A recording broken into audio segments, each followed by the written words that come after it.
Oh, she should be able to hear just the same as everyone else. Oh, she just can't Yeah. talk. Yes, exactly. Yep, so I think we are. Are we ready? Have to shut this.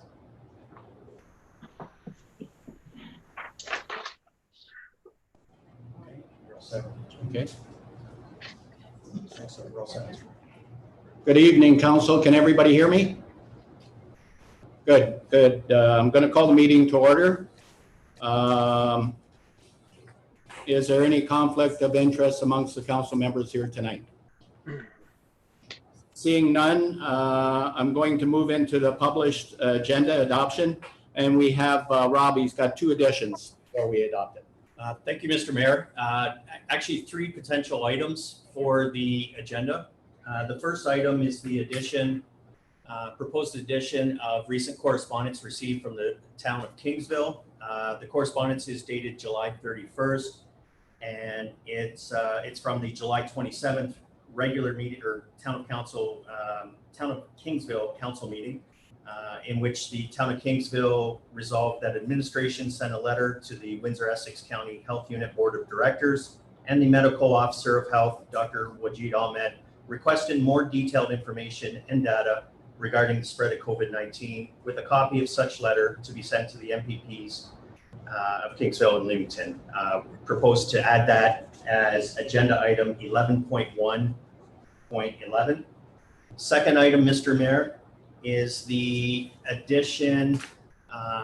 We received an additional delegation request from Anne-Marie Grant on Friday, July 31st.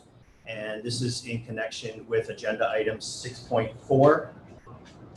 And the third item, Mr. Mayor, as a potential amendment to the agenda is, again, with respect to agenda item 6.4, we have a request from the applicant, Mr. Gorski, a request for a potential deferral, a potential deferral of his matter to the September 21st council meeting.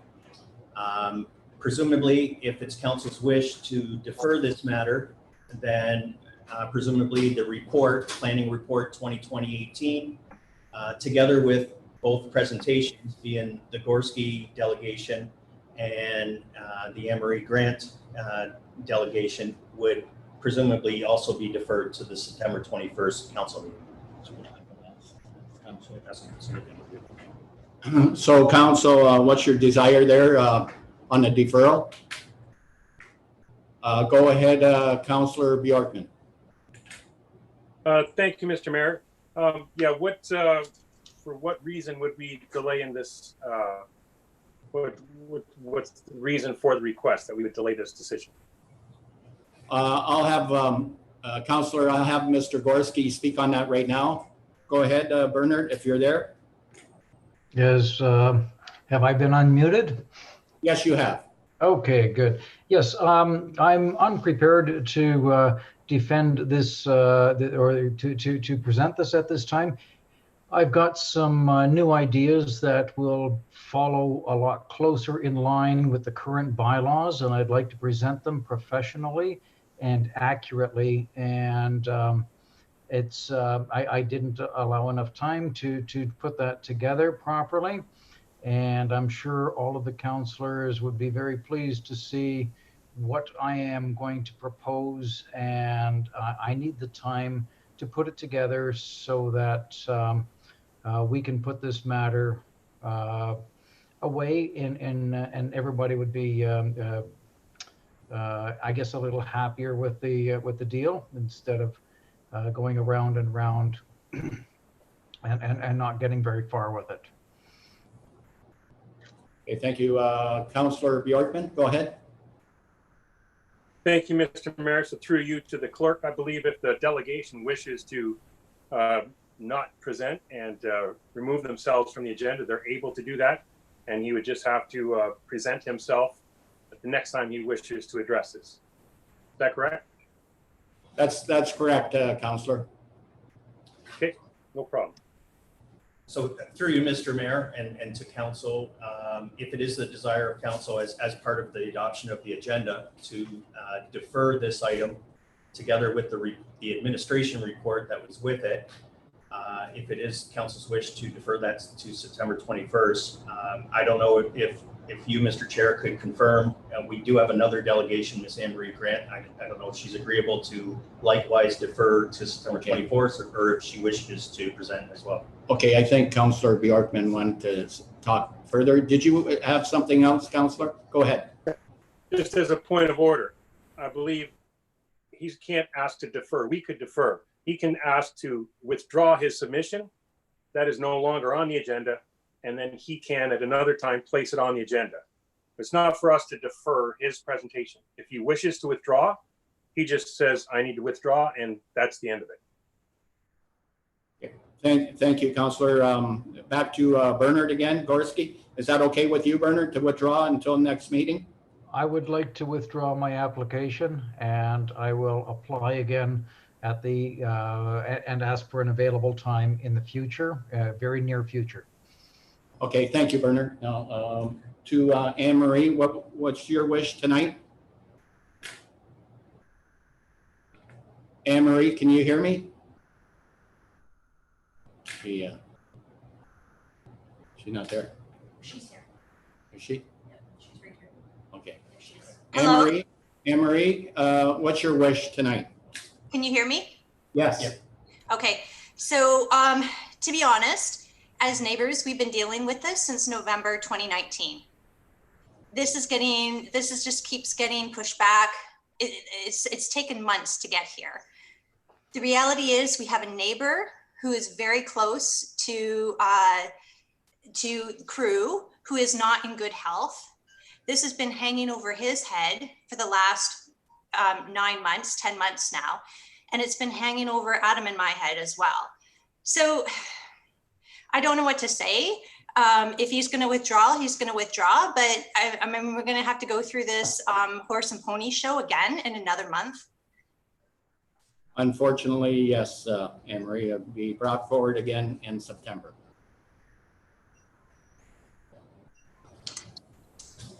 Well, I guess then I have no say. Well, you do at the September meeting, Anne Marie. I don't know what to say. I'm not happy.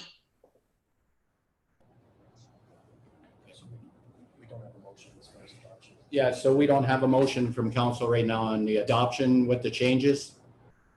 Oh, hold on. Chris, did you have something to say? Or CAO, go ahead. Yeah, thank you, Your Worship. Through you, I guess the issue that we have is the application before council is to deal with a non-compliance. So by Bernie withdrawing his request for the specific changes or allowances within the bylaw, you're delaying what you want us to do as your administration with this non-compliant sign right now. You guys made a strong decision at the last council meeting with respect to this sign bylaw. You were very clear in terms of how you voted and what you wanted to do with this sign bylaw. Right now, we have a sign that's non-compliant with that sign bylaw that you as a council agreed to at the last council meeting. So bringing this back was tied to putting on hold, or it was put on hold for council to deal with the sign bylaw. You guys have dealt with that. It's our duty to bring it back for you now to have a decision on that. If you want a deferral, you kind of leave us in this no man's land in terms of what do we do with this sign till the end of September? What happens in September if it becomes December? I'm not saying it will, but we have a non-compliant issue right now, and the tools for us to deal with it while council waits to decide on this isn't very clear for us, I guess. So as a council, what do you want us to do with this non-compliant sign right now? And I think that's really the question that everybody's kind of dancing around. And I guess I'm pushing to you as a council, what do you want us to do between now and September while we wait for Mr. Gorski to come back with suggested amendments? I'll leave it at that. Okay, thank you, Chris. Councillor Guerin. Thank you, Mr. Mayor. Yeah, so what is the current restrictions imposed on that sign as of right now? I know there was no permit that was taken out for it. We did instruct some restrictions. I was just wondering if we could put them on a table, what those restrictions are, so everyone's aware.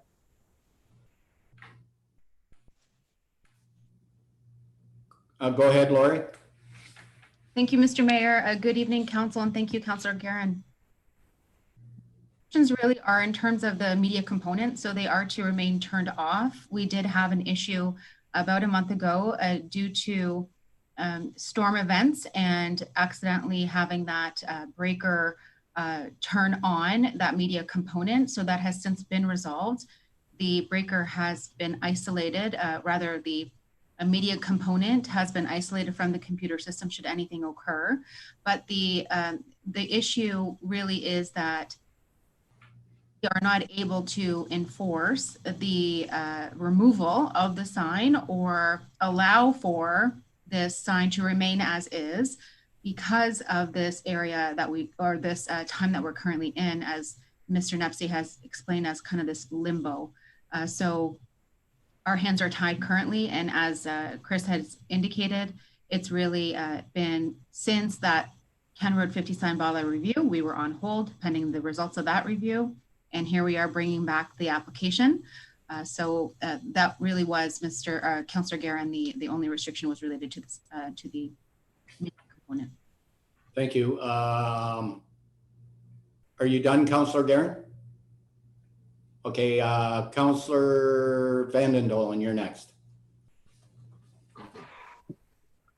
Thank you, Mr. Mayor. Through you, if this was a ploy to delay things, then obviously we would be opposed to that.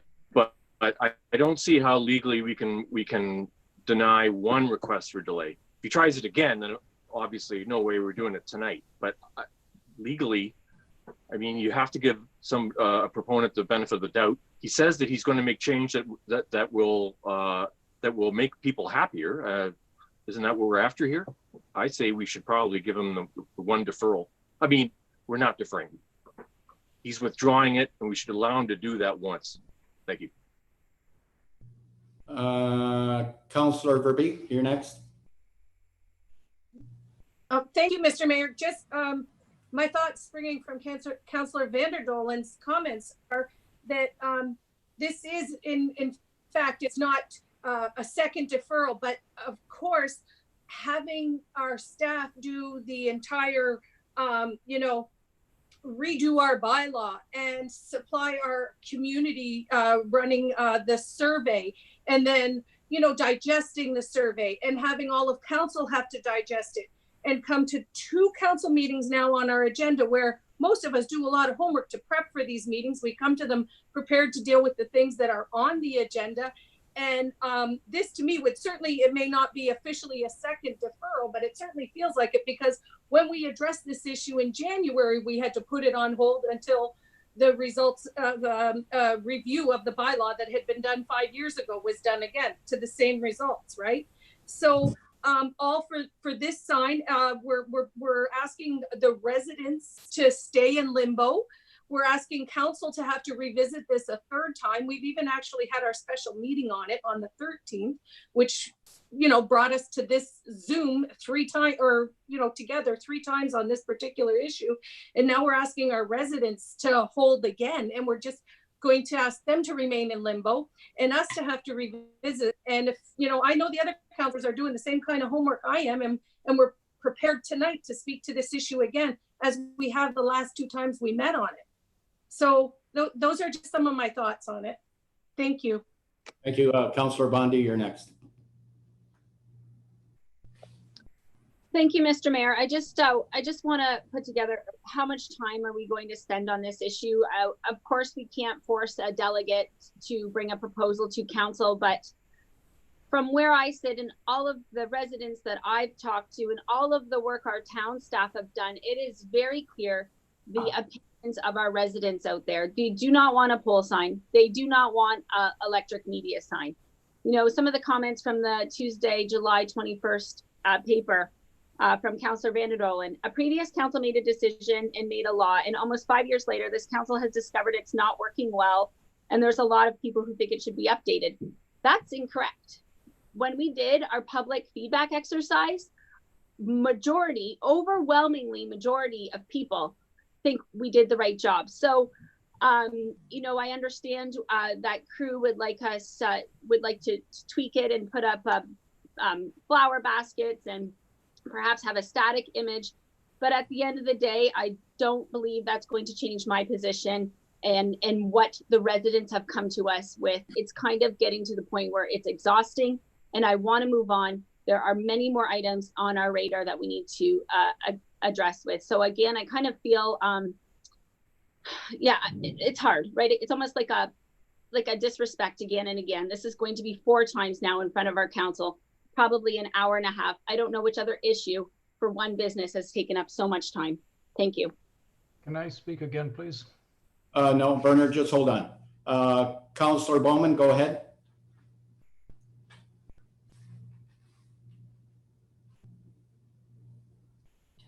Councillor Bowman, are you there?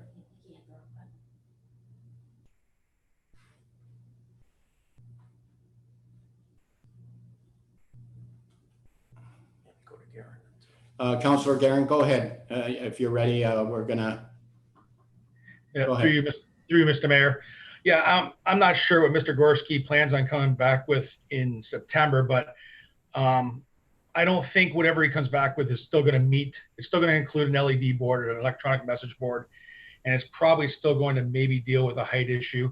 I kind of agree with my fellow councillors that have spoken already. I'd like to hear it tonight. We're here now, and that's kind of where I stand on it. Thank you.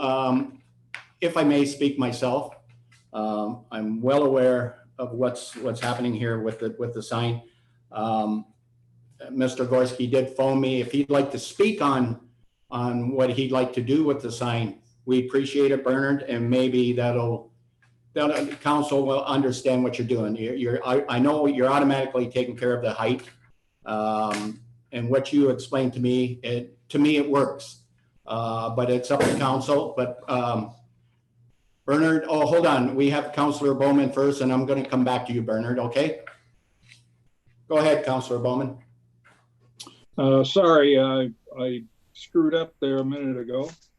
I would like to comment that since the initial request has been withdrawn, and we've been in process on this for some time, I feel it's actually only appropriate that we carry on with the status quo until the next meeting in this. I believe they said September the 20th or something like that. I think it's staying in line with what we would normally do. And I think if we moved ahead with, let's say, an order to dismantle the sign and then approve something that would use a portion of that sign, we could be into some legal costs. So I would suspect it would be in our best interest to move ahead and grant the continuance of the sort of status quo that we're now under with that sign until the next meeting. Thank you. Thank you. Thank you, Councillor. Just further to what I was saying, I know there's going to be a major change to this sign. And I would like Bernard to come back with the opportunity to present it to council. He's definitely taking care of the height. The sign's going to be changed. He's making huge changes to the sign to please council and please the residents in the area. So Bernard, I'm going to give you 1 more minute to speak. Okay. A point of order, Mr. Mayor. Go ahead. If we're going to discuss this, then let's open the issue. Okay. If he's going to speak to it, then put it on the table and let's get it done. This isn't an information meeting, so we're either going to address it or not. No, we'll come back September. I need a motion to come back in the September meeting. Councillor Bowman and second by Councillor Van den Dolen. All in favor? come back September? 1, 2, 3. Okay. Hmm? Councilor Bjorkman wants to say something. Did you want to say? I want to. Go ahead. Go ahead. Go ahead, Council. I disagree. I disagree with moving this to September. This can come back at the next meeting. This needs to be taken care of. Whatever's going to happen can be figured out in the next 3 weeks. So our next meeting, I believe, is the 24th of August, our regular council meeting. That's when it needs to come back. Okay. So I'm supporting this motion. Okay, good. Okay. So we have, So I need hands up for that motion. It'll come back August up to Councillor Bowman and Councillor Vandendolen. Is that okay with you two? Mr. Mayor, if I can speak again, I would like to. I have something to. No, I can't. I can't, Bernard. Okay. Go ahead, Council. I had a mover and a seconder. All in favor of coming back August meeting?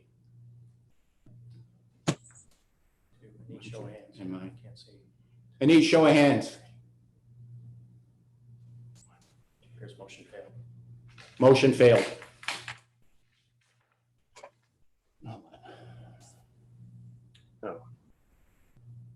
Mr. Mayor, I don't think it's up to us when he comes back, right? Like he could come back. We can't stop somebody from coming to council. Well, you can, but we can't. Also, if we're talking about changes to the agenda, can the clerk send council the Kingsville letter to our email, please? The clerk send council to the Kingsville letter to all of our emails so we can read it on our phones, please. Thank you. So through you, Mr. Mayor, that was sent earlier today, but I certainly can resend that. That was sent earlier. It was sent. Yeah. It was sent today, Councillor. Okay, so when we got to go back and ask for another motion. So through you, Mr. Mayor, from some of the discussion, it sounds like the motion to adopt the published agenda would be with the addition of the Kingsville correspondence and the withdrawal of the Gorski application and the related delegations from agenda item 6.4. Through you, Mr. Chair, there was some discussion whether that application would come back August 21st. But we don't have a motion to that effect. No, we didn't have a motion. We didn't pass. Right. So we still, so through you, Mr. Chair, So we we still need require another- a motion a to motion adopt to the adopt- agenda as amended or in some form, Yes. whatever the wish of council is. Okay, what's the wish of council? Councillor Bowman, go ahead. That previous motion was just to delay taking action on the sign until after the presentation had come back to council. And I was of my opinion, that was direction to staff to what to do with the sign that's already there. They've been sort of leaving it in limbo since it doesn't conform to our sign bylaw. And it was my intention of that motion was just to leave the signs as is until we dealt with it at the September meeting. Some wanted it brought back at the August meeting, but the bringing back depends on Mr. Gorski and when he wants to supply that whatever he wants to do. So that's in his court, not ours. Mine was just to leave the administration with the directive not to do anything and leave the status quo with the present sign. I don't think we can tell Mr. Gorski when he has to come back to council because that's his prerogative when he wants to submit the new design. So anyway, the other motion was defeated anyway. So where do we go from here, council? What do you want? Go ahead, Councillor Bjorkman, go ahead. Thank you, Mr. Mayor. So I'd like to make a motion that we direct administration to enforce the bylaw after the next council meeting. So if Mr. Gorski wants to bring something forward at that time, he can, but we will give it the 2 week or the 3 weeks, actually it's the 24th. And at that time, we will give direction to administration to enforce the bylaw. Okay, that's your motion. A seconder for that motion? Deputy Mayor Malash.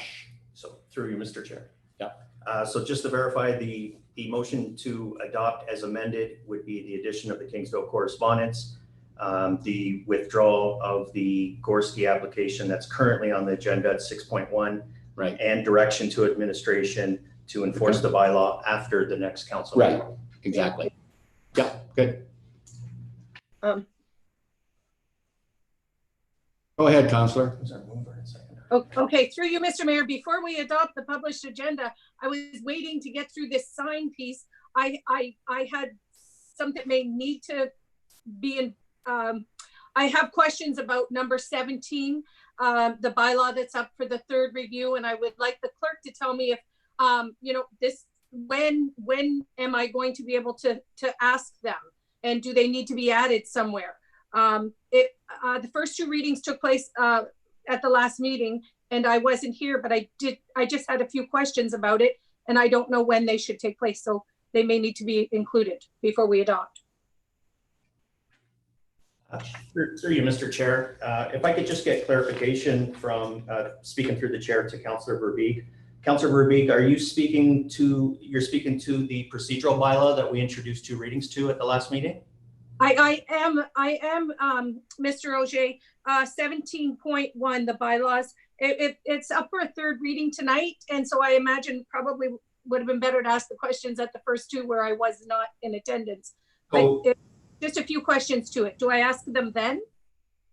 Through you, Mr. Chair, yes. When it comes up for that third reading, certainly that would be the appropriate time to ask any questions.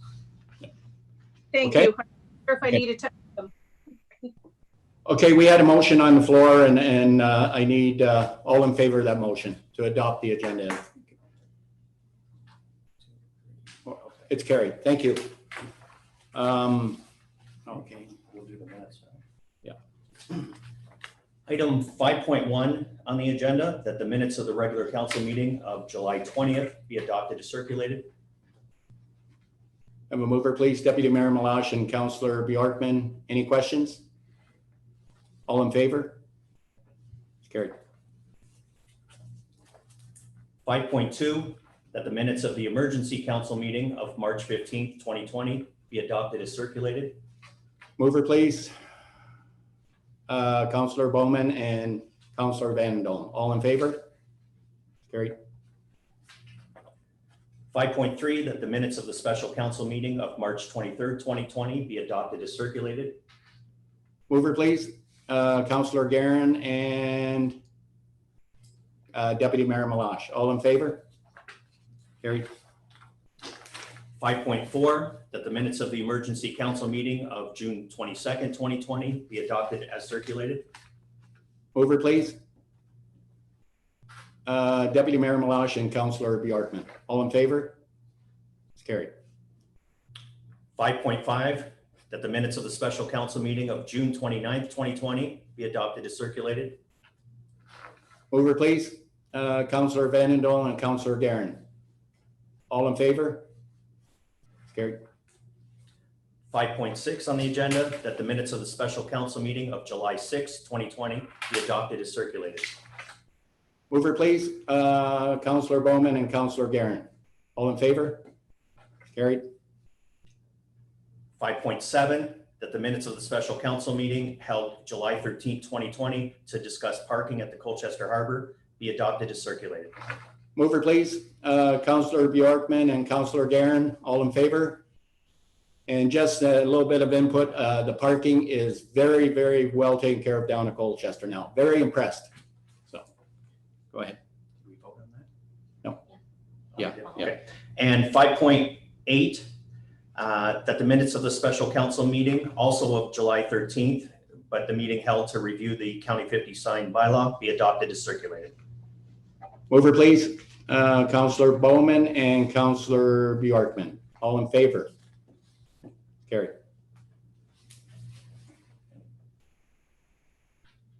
Item 6.1 under public presentations. Our first public presentation this evening, Mr. Mayor. We have with us this evening Elise Harding Davis. Ms. Harding Davis, who resides in Harrow, is one of the foremost authorities on African Canadian history. Ms. Harding Davis retired as the curator administrator of the North American Black Historical Museum and Cultural Center and the Amherstburg Freedom Museum after 32 years of service. She is here before council this evening looking for support for her initiative to receive a formal apology from the Canadian government regarding the nation's role in enslaving people of African origins. And she is looking for that apology to be made to Canada's African Canadian citizens by the present sitting government. Good. Thank you, Rob. Ms. Harding, if you're ready, you can go right ahead. Yes, Mayor Snively and Council, thank you for allowing me to, it's like,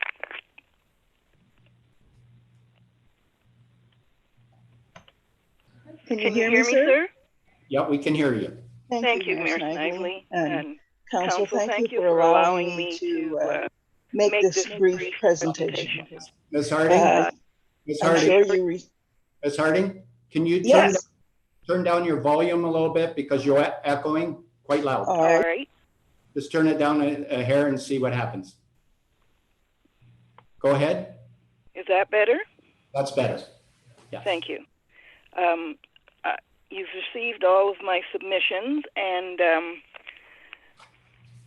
I believe it's a reasonable case, and I would appreciate the town of Essex sending a brief letter to the office of the Prime Minister stating their support should they deem to do so. I have another document that I am afraid I didn't have a chance to circulate. I've been having problems with my computer. They're coming to upgrade on Friday. I couldn't get it done before then. It is a petition titled E2764 Special Affairs and Equality, which I will send to Council, a petition to the House of Commons. And it reads, and I'll just do an excerpt, whereas Canada actively participated in the transatlantic slave trade and enslavement of African people, systemic anti-Black racism exists in Canada today and is directly linked to enslavement. I will go down further where it states the UN Working Group's recommendation during their trip to Canada included an apology for enslavement, historical injustices, and to legally recognize African Canadians as a distinct group. We, the undersigned African Canadian citizens and citizens of Canada, call upon the House of Commons to pass a resolution for the Government of Canada to apologize for Canada's role in the enslavement of African people and their descendants, publicly acknowledge Black Canadians as a distinct people, recognize August 1st annually as Emancipation Day, and renews Canada's commitment to addressing the generational effects of enslavement, segregation, and systemic anti-Black racism. Should Council, as individuals, sign that petition, it would make me very happy. But what I am basically asking for is the Town of Essex Council to send a letter to the Prime Minister supporting an apology for enslavement in Canada, which also took place here in Essex County. Good. Thank you very much, Ms. Harding, for the presentation. That's very moving. Any questions from council to Ms. Harding? She's asking for support to send a letter. Councillor Verbeek, go ahead. Thank you, Mr. Mayor, and thank you, Ms. Harding. Thank you for all your efforts in this. Thank you for all your hard work and helping to continue to educate and to bring this important issue to light. And I will be making an motion that we support her request. Thank you. Thank you, Councillor. Seconder, Councillor Bowman, you're going to second that? Okay, any further questions or any discussion on it. Councillor Bondi, you're first. Go ahead. Thank you, Mr. Mayor. Through you to Miss Elise Harding Davis. Thank you for coming before us and for all of the work that you do in our local communities in terms of preserving Black heritage. It's really appreciated. I would also like to see, I will be supporting the motion. And then I also would like to see if we can look at August 1st, a declaration for Emancipation Day. I know we have done declarations before, so maybe that's something we can work on as well. And unfortunately, injustices are still present in our society. And I think anything elected officials can do to pave the way to lessen that is important. So supporting your request does nothing to harm us, right? Like, it can only benefit us as a society. And I believe it's really fitting right now with this time of year. And even further on our agenda, we have talks about OPP diversity training. So I believe that it is very fitting. And thank you, Ms. Verbeek, for making the motion. And I would also like to ask for a recorded vote, Mr. Mayor. Thank you. Thank you. Who was Councillor Bjorkman? You were next. Thank you very much to you, Mr. Mayor, to Ms. Davis. Thank you very much for coming forward and talking to us, and especially writing to us and sending us the information you did.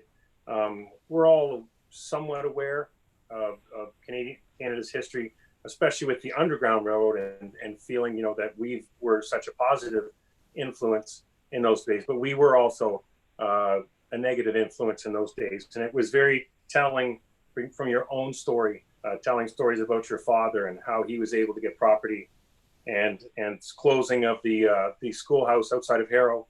I mean, that was 1963. For me, that's not history. That's in my lifetime.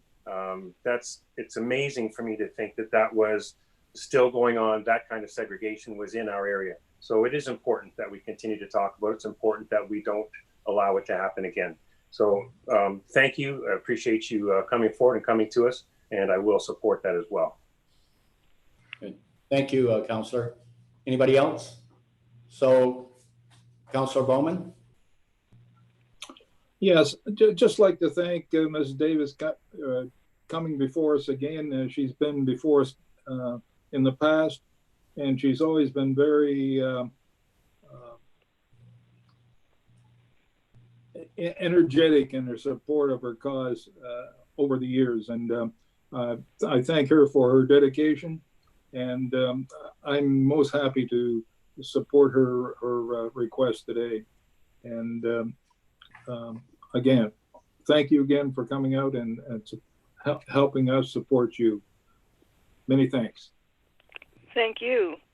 Thank you, Councillor. And once again, thank you for the presentation. That was great. We're going to have a recorded vote. So, Rob, go ahead.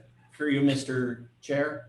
On the motion, as moved by Councillor Verbeek, seconded by Councillor Bowman, that a letter be sent to the Prime Minister in support of Ms. Harding Davis's initiative to seek a formal apology from the Canadian government regarding this nation's role in enslaving people of African origins. As requested by Councillor Bondi. Councillor Bondi, how do you vote this evening? Councillor Bondi? Oh, Sorry. Councillor Bondi, that was support? Yeah. Councillor Vanderdolen, how do you vote? Support. Councillor Bowman? Support. Mayor Snively? Support. Deputy Mayor Meloche? Support. Councillor Guerin? Support. Councillor Verbeek? Support. And Councillor Bjorkman? Support. With a vote of 8 in favor and none opposed, the motion carries. Thank you, Council, and thank you once again, Ms. Harding, for the presentation. I appreciate the support. Thank you. You're very welcome. So we'll move on to the next delegation, which is Glen Mills for the Essex Ravens Football Club, and permission for ice cream bikes in the town of Essex. And if you're there, Glenn, the mic's open for you. So, first of all, I'd like to thank yourself, Mayor, town administration, and council for allowing me the opportunity to speak to you tonight. hopefully I can explain kind of everything in detail. The Essex Ravens have been in existence for approximately 23 years. Every year we raise money. We have multiple different ways, sponsorships, bingos, different things like that. But due to the COVID situation, it's become extremely difficult, obviously, to raise money. We do not turn kids away playing Ravens because they can't afford to play. Every young man or young woman gets an opportunity to play. We find ways to raise the fees through sponsorships and different things like that, so they're able to play. As I explained, again, with COVID, it's very, very difficult to do that.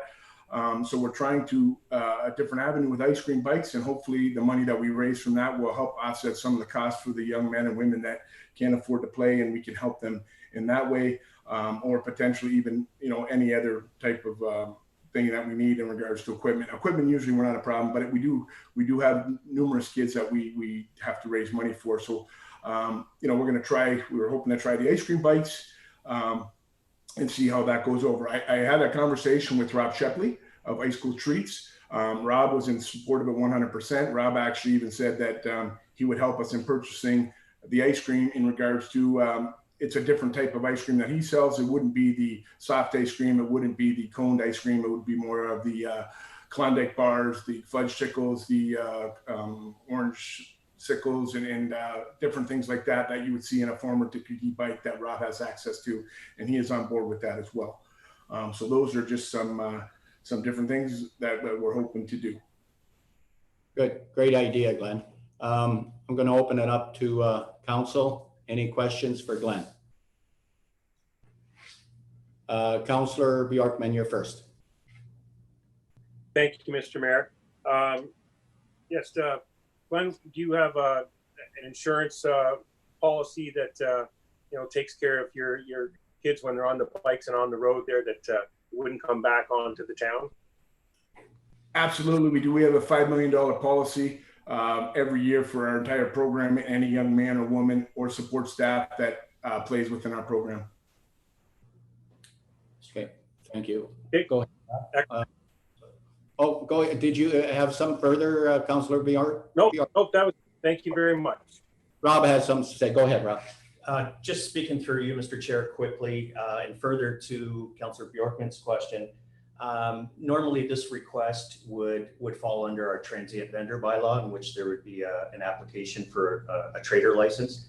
And that application does require such things as proof of liability insurance, police clearance, a health unit inspection, those types of due diligence matters. The reason why the request is before council this evening is because the transient vendor bylaw has a provision that provides that the vendor shall only be located or conduct business in a commercial, industrial, or institutional zone. So because it technically came outside the bylaw, we thought that we would need council's permission, since I would anticipate residential neighborhoods, right. Public potential. Right. Yeah, absolutely right. And I think, Glenn, you have all that in place, do you? Absolutely. So we already have police clearances. That's not an issue. Like I said, the insurance, we have that. Like we have it when we play at the University of Windsor, anything we do at any township that we do, whether it be LaSalle, Essex, University of Windsor, St. Clair College, they're all provided on there. So we do have a blanket thing that we can add the town of Essex to. I believe that you're already on there because we have done some stuff in the past in Essex. So I believe it's already on there. And I could have no issue providing that whatsoever. Thank you, Glenn. Councillor Verbeek, go ahead. Thank you through you, Mr. Mayor. I'm first going to say thank you to Mr. Mills for taking this on and for all his work with the youth.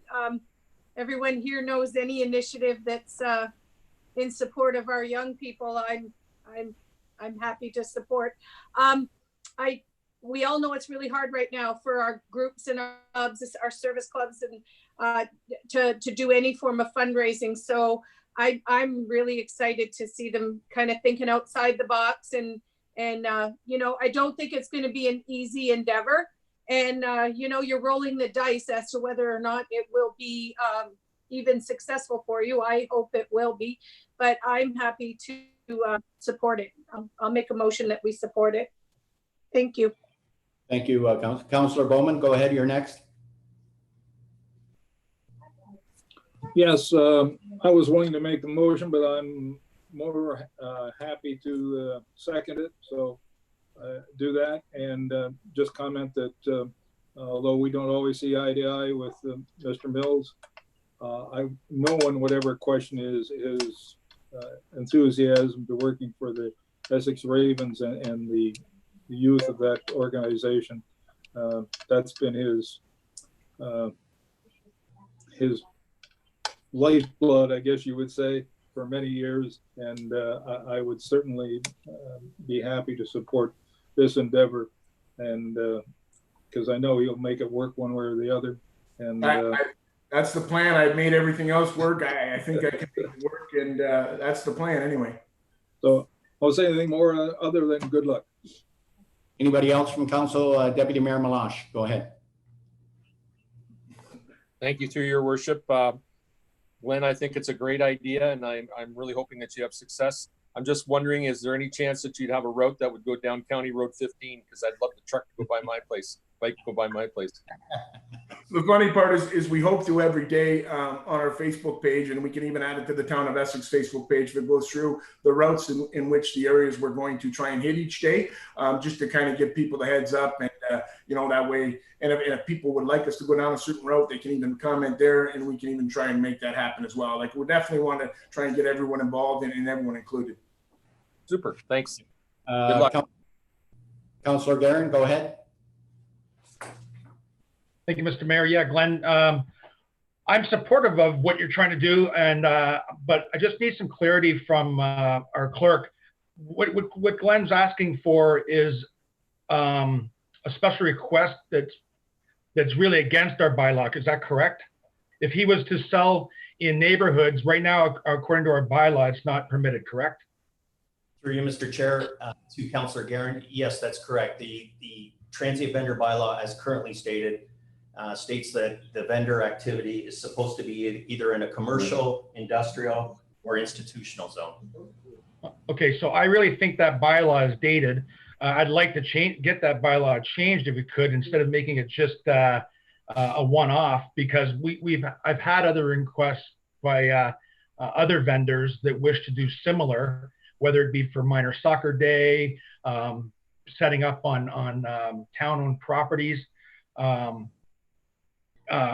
don't think Glenn would be opposed to that bylaw completely being changed, but I think if we're going to do something, we should try to do it so it benefits everybody.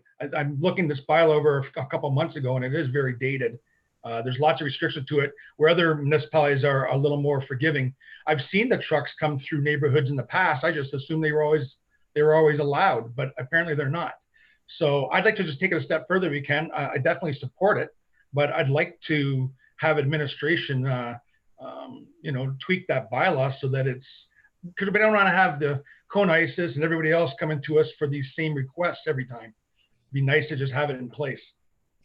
Right. Thank you, Councillor. I think if you want, you can make a motion to have administration review that bylaw and make the changes, and then come back and present it to us, and then we can change it then. But tonight, all we're asking, Glenn's asking for us to allow tonight's meeting to allow the bikes to go through residential areas. So, but as far as the bylaw, okay, we can come back, Joe or Councillor Guerin, if you want to come back and make a motion or direction for administration to come back and tweak the bylaw and change it, we can do that at the next council meeting or maybe 2 council meetings down the road. So, okay, Councillor Bondi, go ahead. Thank you, Mr. Mayor, and thank you, Mr. Mills, for coming to council. One thing that you've brought back is childhood memories. I grew up on Cedar Island and spent a lot of summers with my grandma, and I used to go in the morning and pick up all the beer bottles and take them to the store with her so I could have money for the ice cream truck, and all the kids heard it, right? And that is a really nice neighborhood thing to have in communities, because not everybody can pack up their children in the car and go to ice cream. It's nice just to have it come to your door. So I thank you for doing this out of box fundraising and bringing back childhood memories.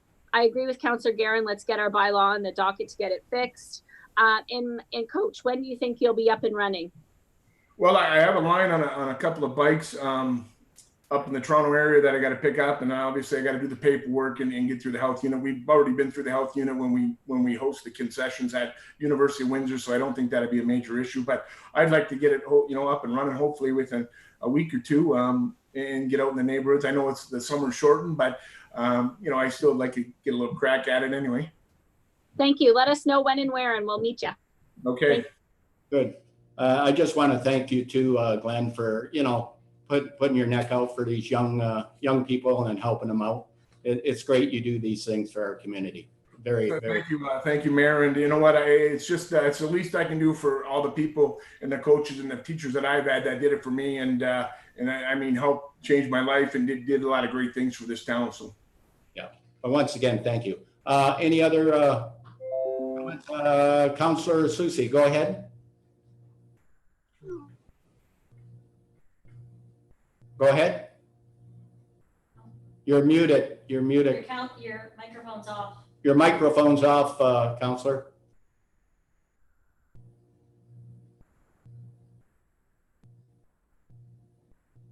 I know.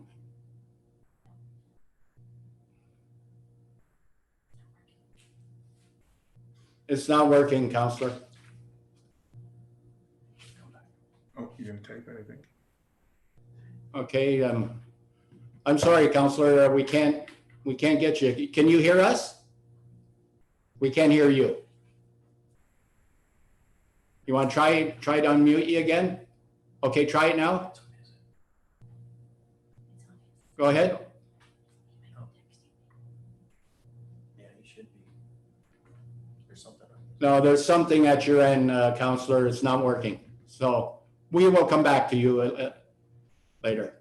Anybody else from council? Oh, excuse me, Mayor. Cameron, the telephone, if I could into the speak. Thank you. Go ahead, Cameron. I think it's a great idea, and it gives the youth a great opportunity to be a part of this and help out the community. And it's awesome. Okay. Thanks, Cameron. Thank you, Councillor. Anybody else? All on the motion? It's carried. Thank you, Glenn. Thank you for the. Thank you very much. Have a great night. Yeah, you're welcome.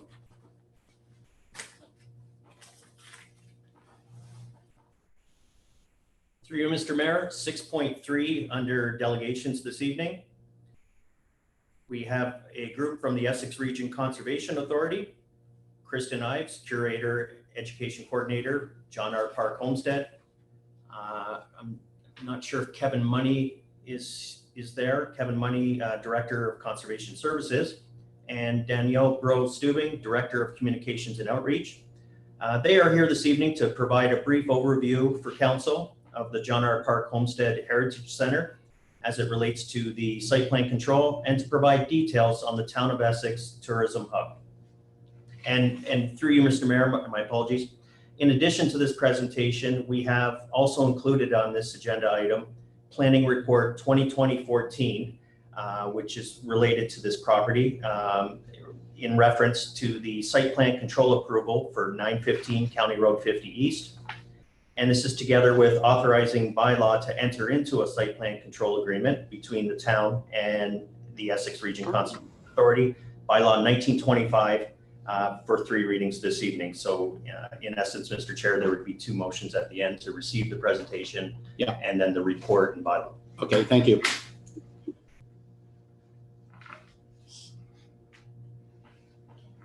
Okay, so whenever you're ready, we're ready for your presentation. Go ahead. Great.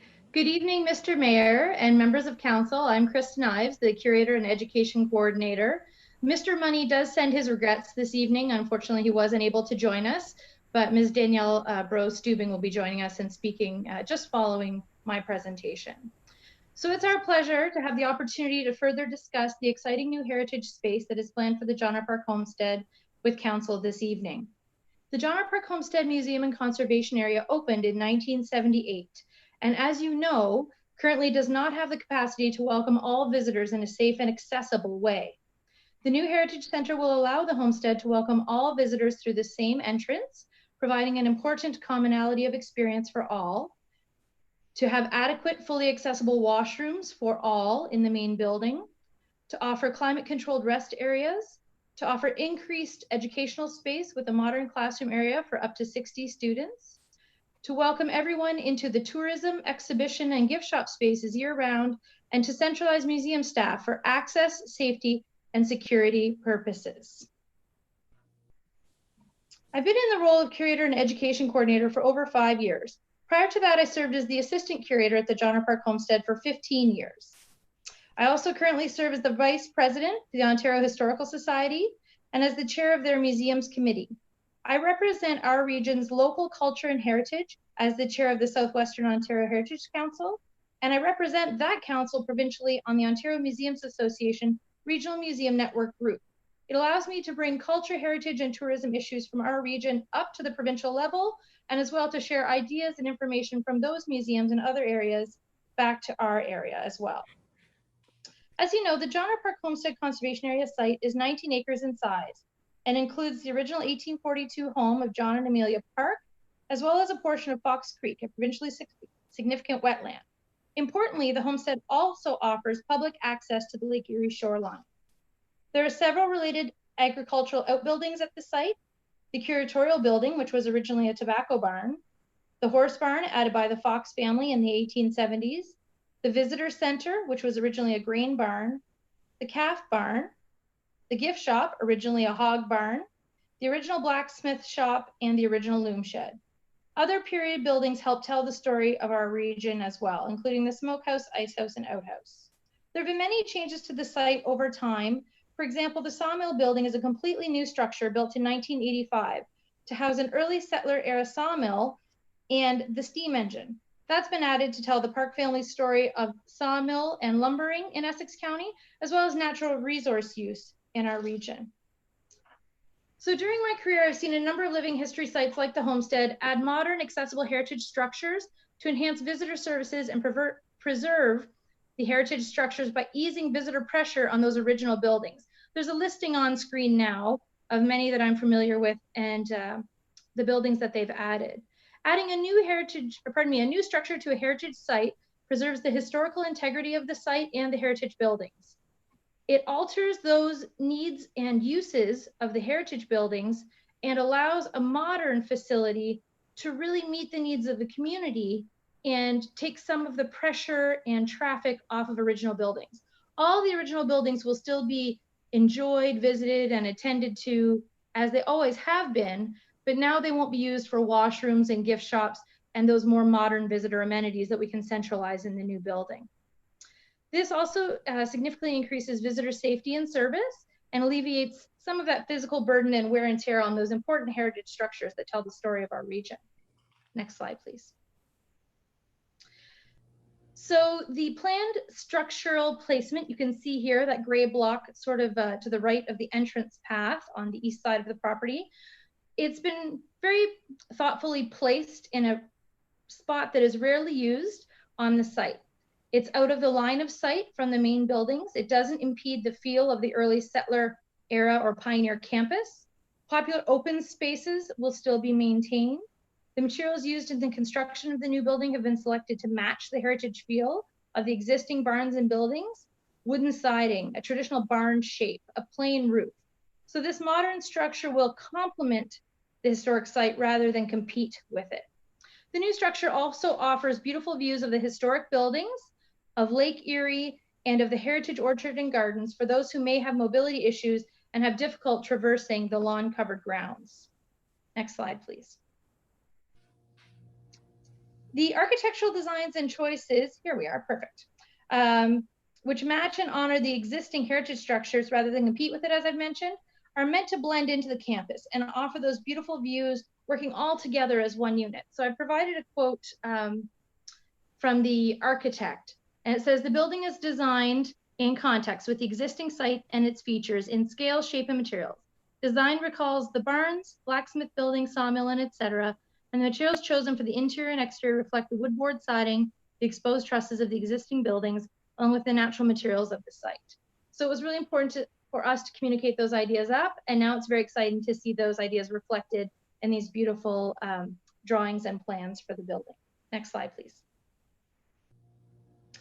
So I think we aren't doing the YouTube tour this evening unless time allows. Maybe we can go ahead to the next slide.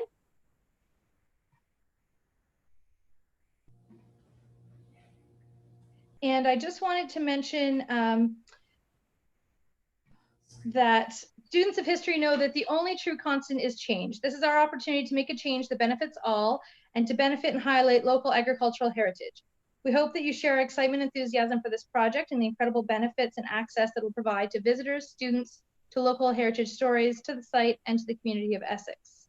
So I personally would like to thank the town of Essex for their financial support, and a note of thanks to the many businesses and individuals in the town who've donated to the project. And I'd like to turn the presentation now over to my director, Danielle Brose-Stubing, to highlight the details of the town of Essex Tourism Hub.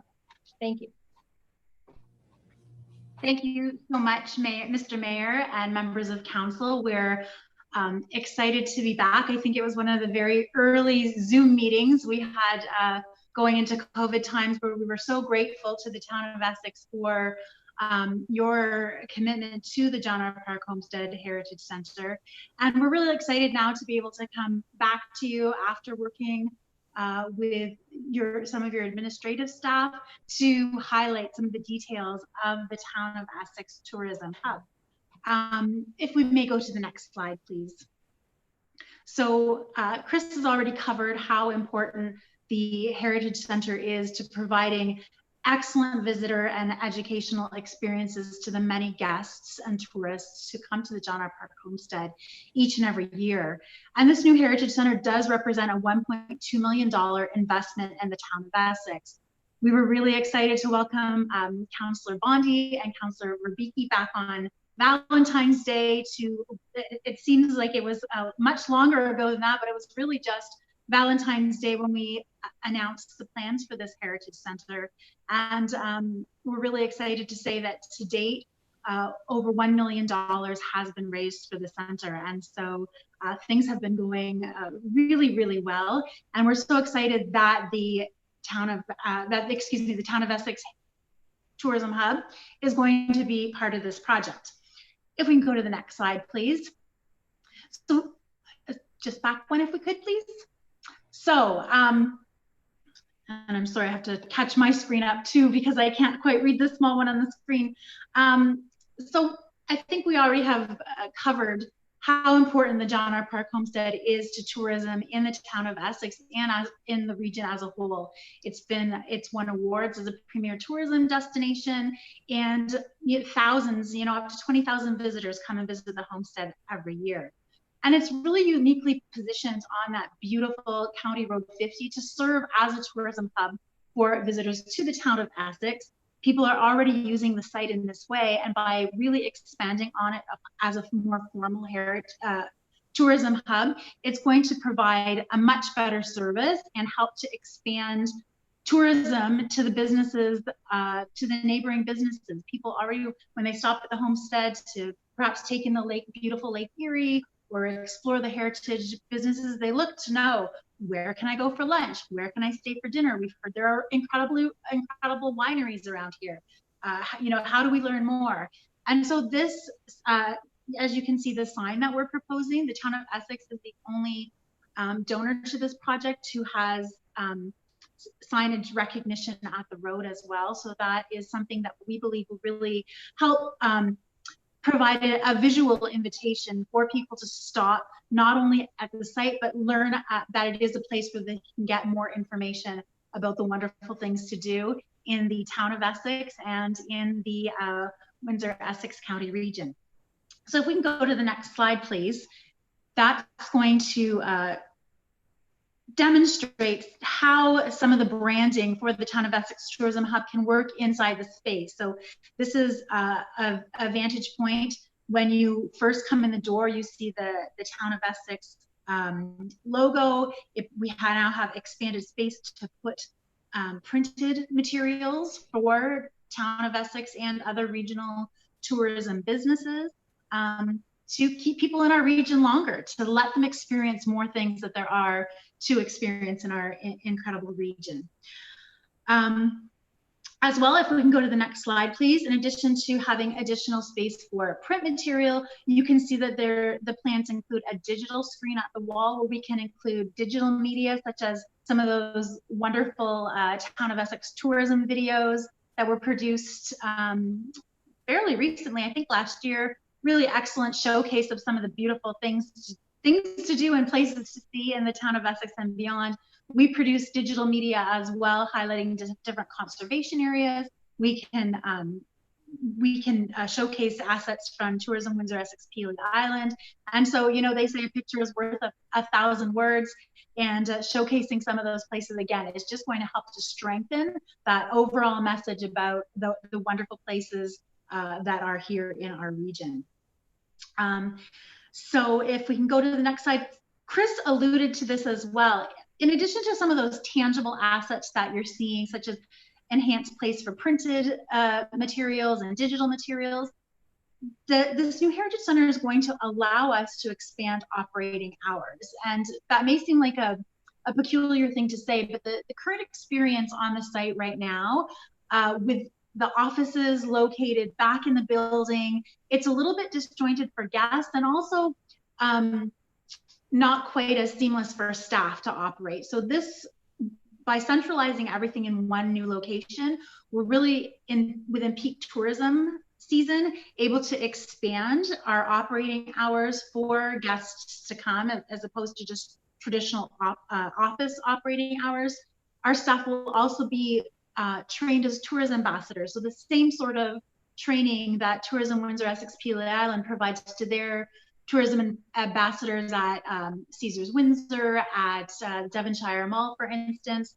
Our staff will take on that training as well, and we'll be able to capture some of those data points. So now the Town of Essex will have a point of data capture that can feed into all of those regional tourism statistics, and also help to benefit your own administration as well by providing those data points to your own economic development and communications team.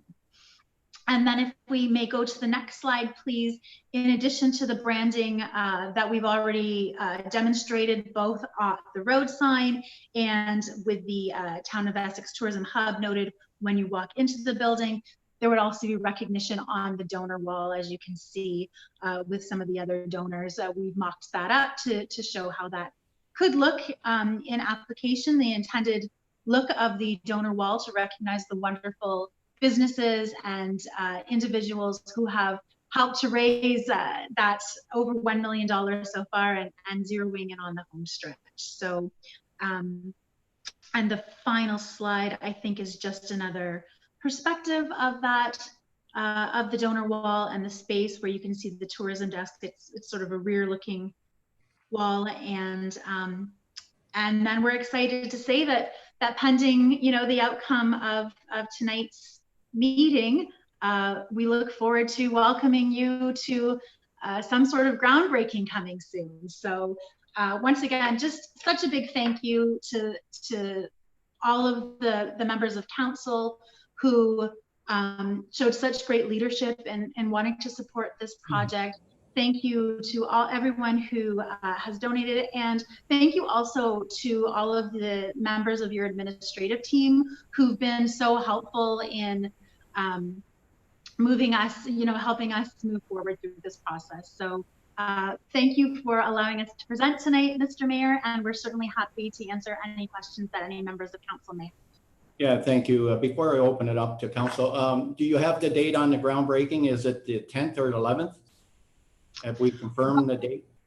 That, Mr. Mayor, which we'd like to move forward with a date that works for you. And of course, we didn't want to be too presumptuous of the outcome of tonight's council meeting. So it would be certainly on the calendar based on the outcome of tonight's meeting, and we can work together to set that date. Okay, thank you. I'm going to open it up to council. Any questions or any comments on the presentation? Councillor Bondi? Thank you, Mr. Mayor. Through you, I'm not sure if Mr. Morrison is back from vacation. I don't know if he's here.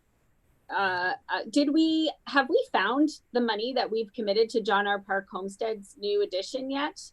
That is my first question. I believe Councillor Bjorkman had a motion that we were going to support it by looking at selling off surplus properties, but I don't know if we've committed our funds. So that's my first question, Mr. Mayor. Thank you. Jeff, can you answer a question here, please? Go ahead. Through the chair.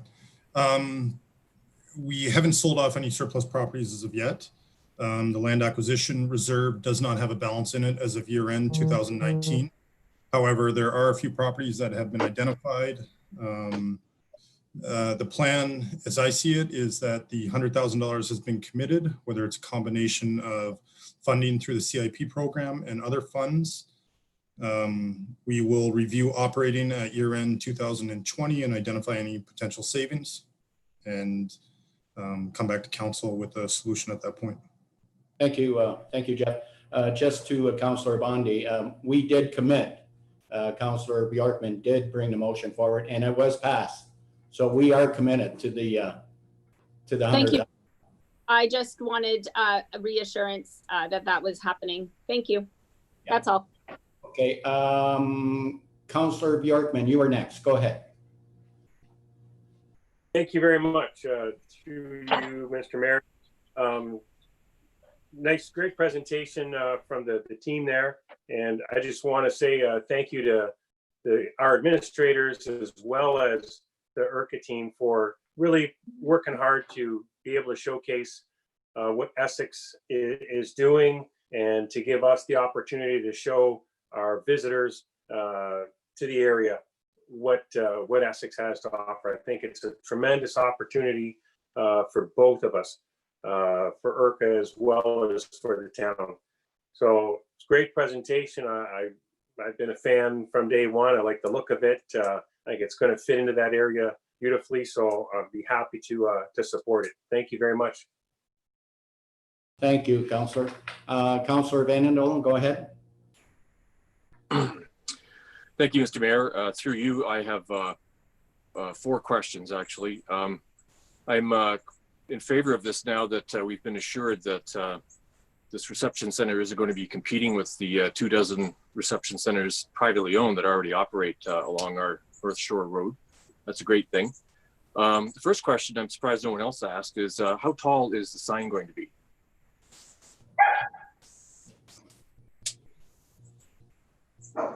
Go ahead, Danielle.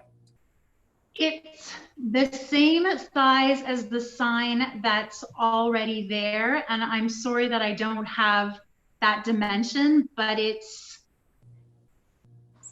I'm gonna, if I may ask Chris to help me out, I want to say. Hold on, I think Lori can answer it. She can help you out. Go ahead, Lori. Thank you, Mr. Mayor, and thank you, Councillor Van Dolen. Such a great question, very fitting. As a part of our site plan agreement, it is identified that any sign on the property, whether it's new or an expansion, is to be submitted and reviewed by the town's administration through both the chief building official as well as the planning division.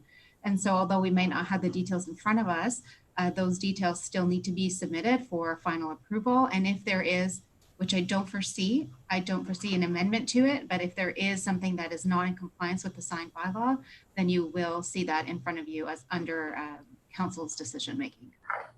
Thank you, Lori. Go ahead with another question. Okay. Well, wait a sec. I said I had 4 questions, Mr. Mayor. Oh, go ahead. I said go ahead.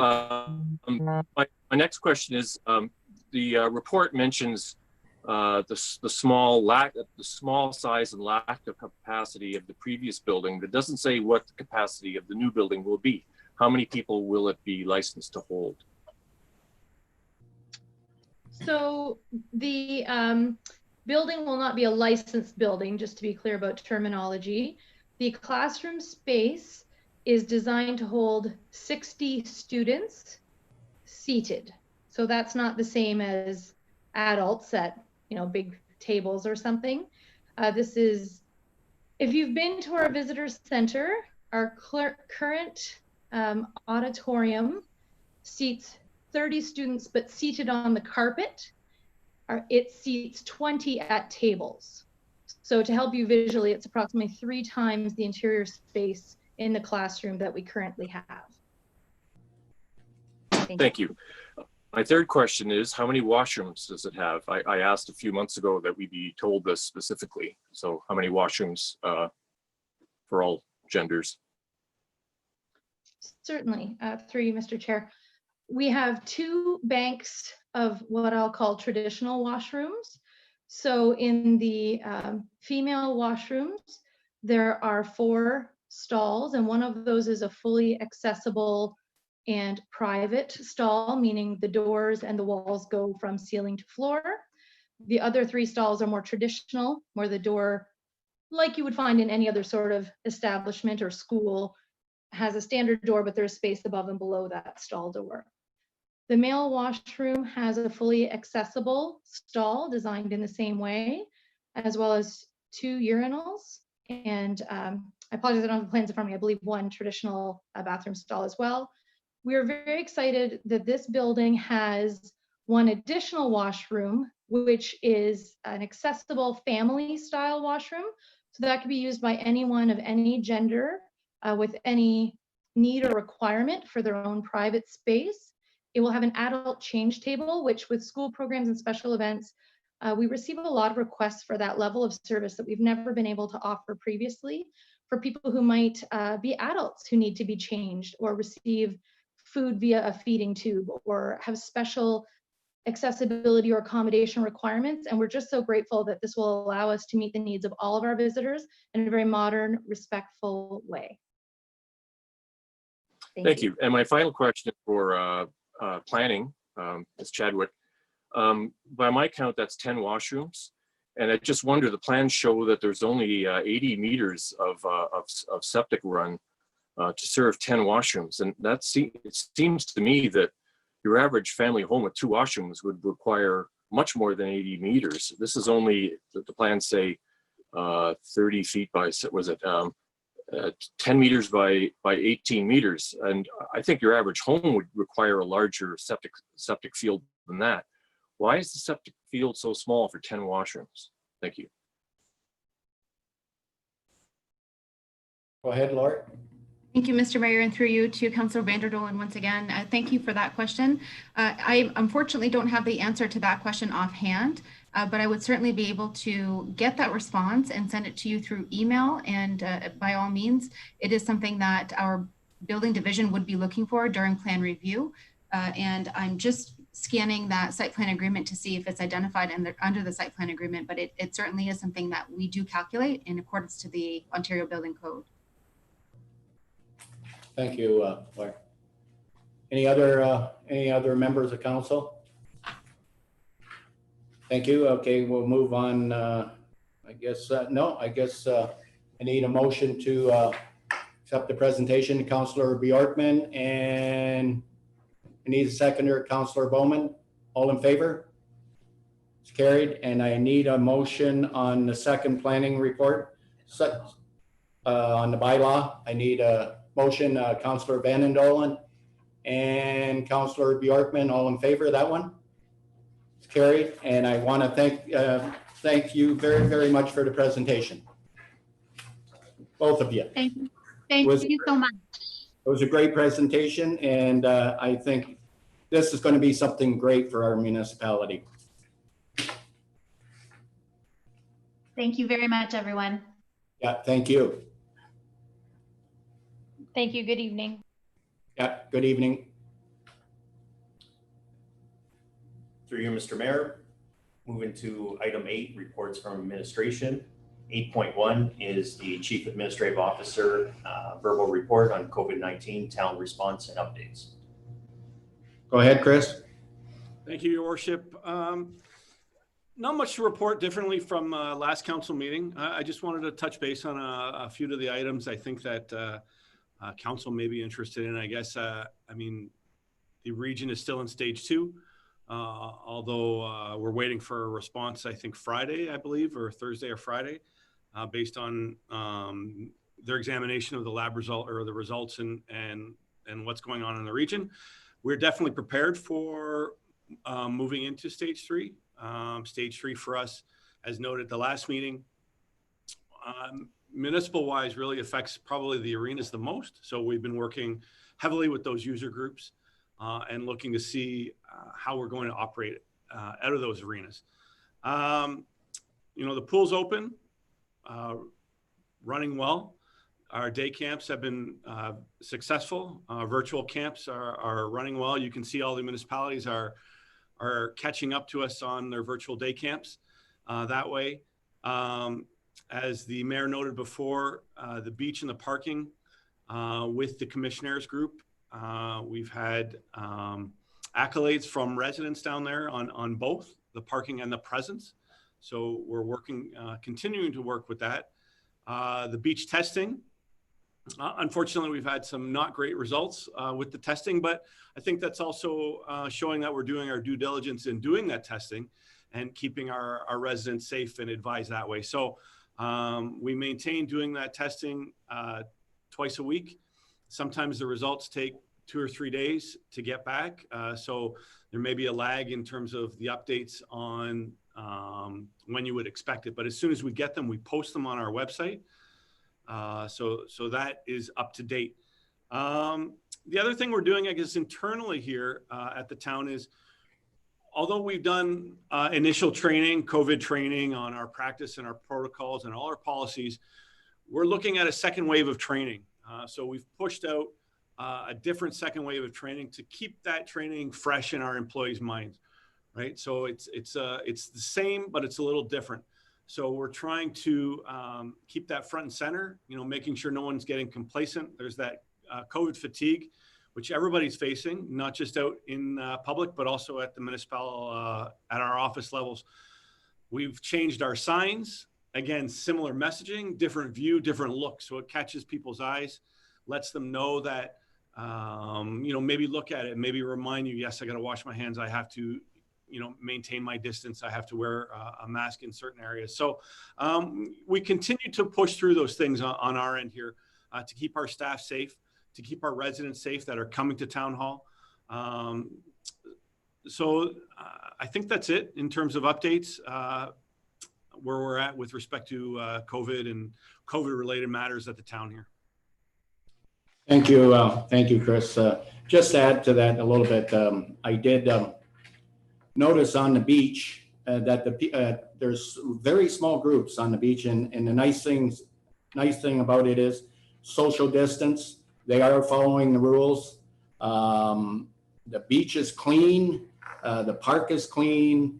And I think with the security there, I think the security is doing a very, very good job on enforcing our bylaw on open flames down there and charcoal barbecues. You don't see that anymore. So all that's in place, and I think they're doing a great job. But thank you very much, Chris, for the report. I don't know if, are there any other questions of council? Councillor Bondi, go ahead.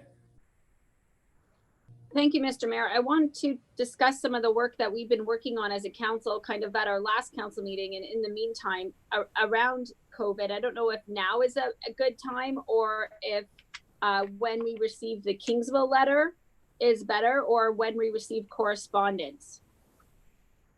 Like, Go ahead, Councillor, and go ahead. Thank you, Mr. Mayor. So last council meeting, we sent the letter to the health unit asking for more data. And Kingsville Council, as we all know, it's on our agenda, also followed up and asked for a letter. Another municipality, Lakeshore, didn't ask for such a letter, but I watched the last council meeting, and we all seemed to, the councilors that spoke, we all seemed to say that, you know, we want more information from the health unit.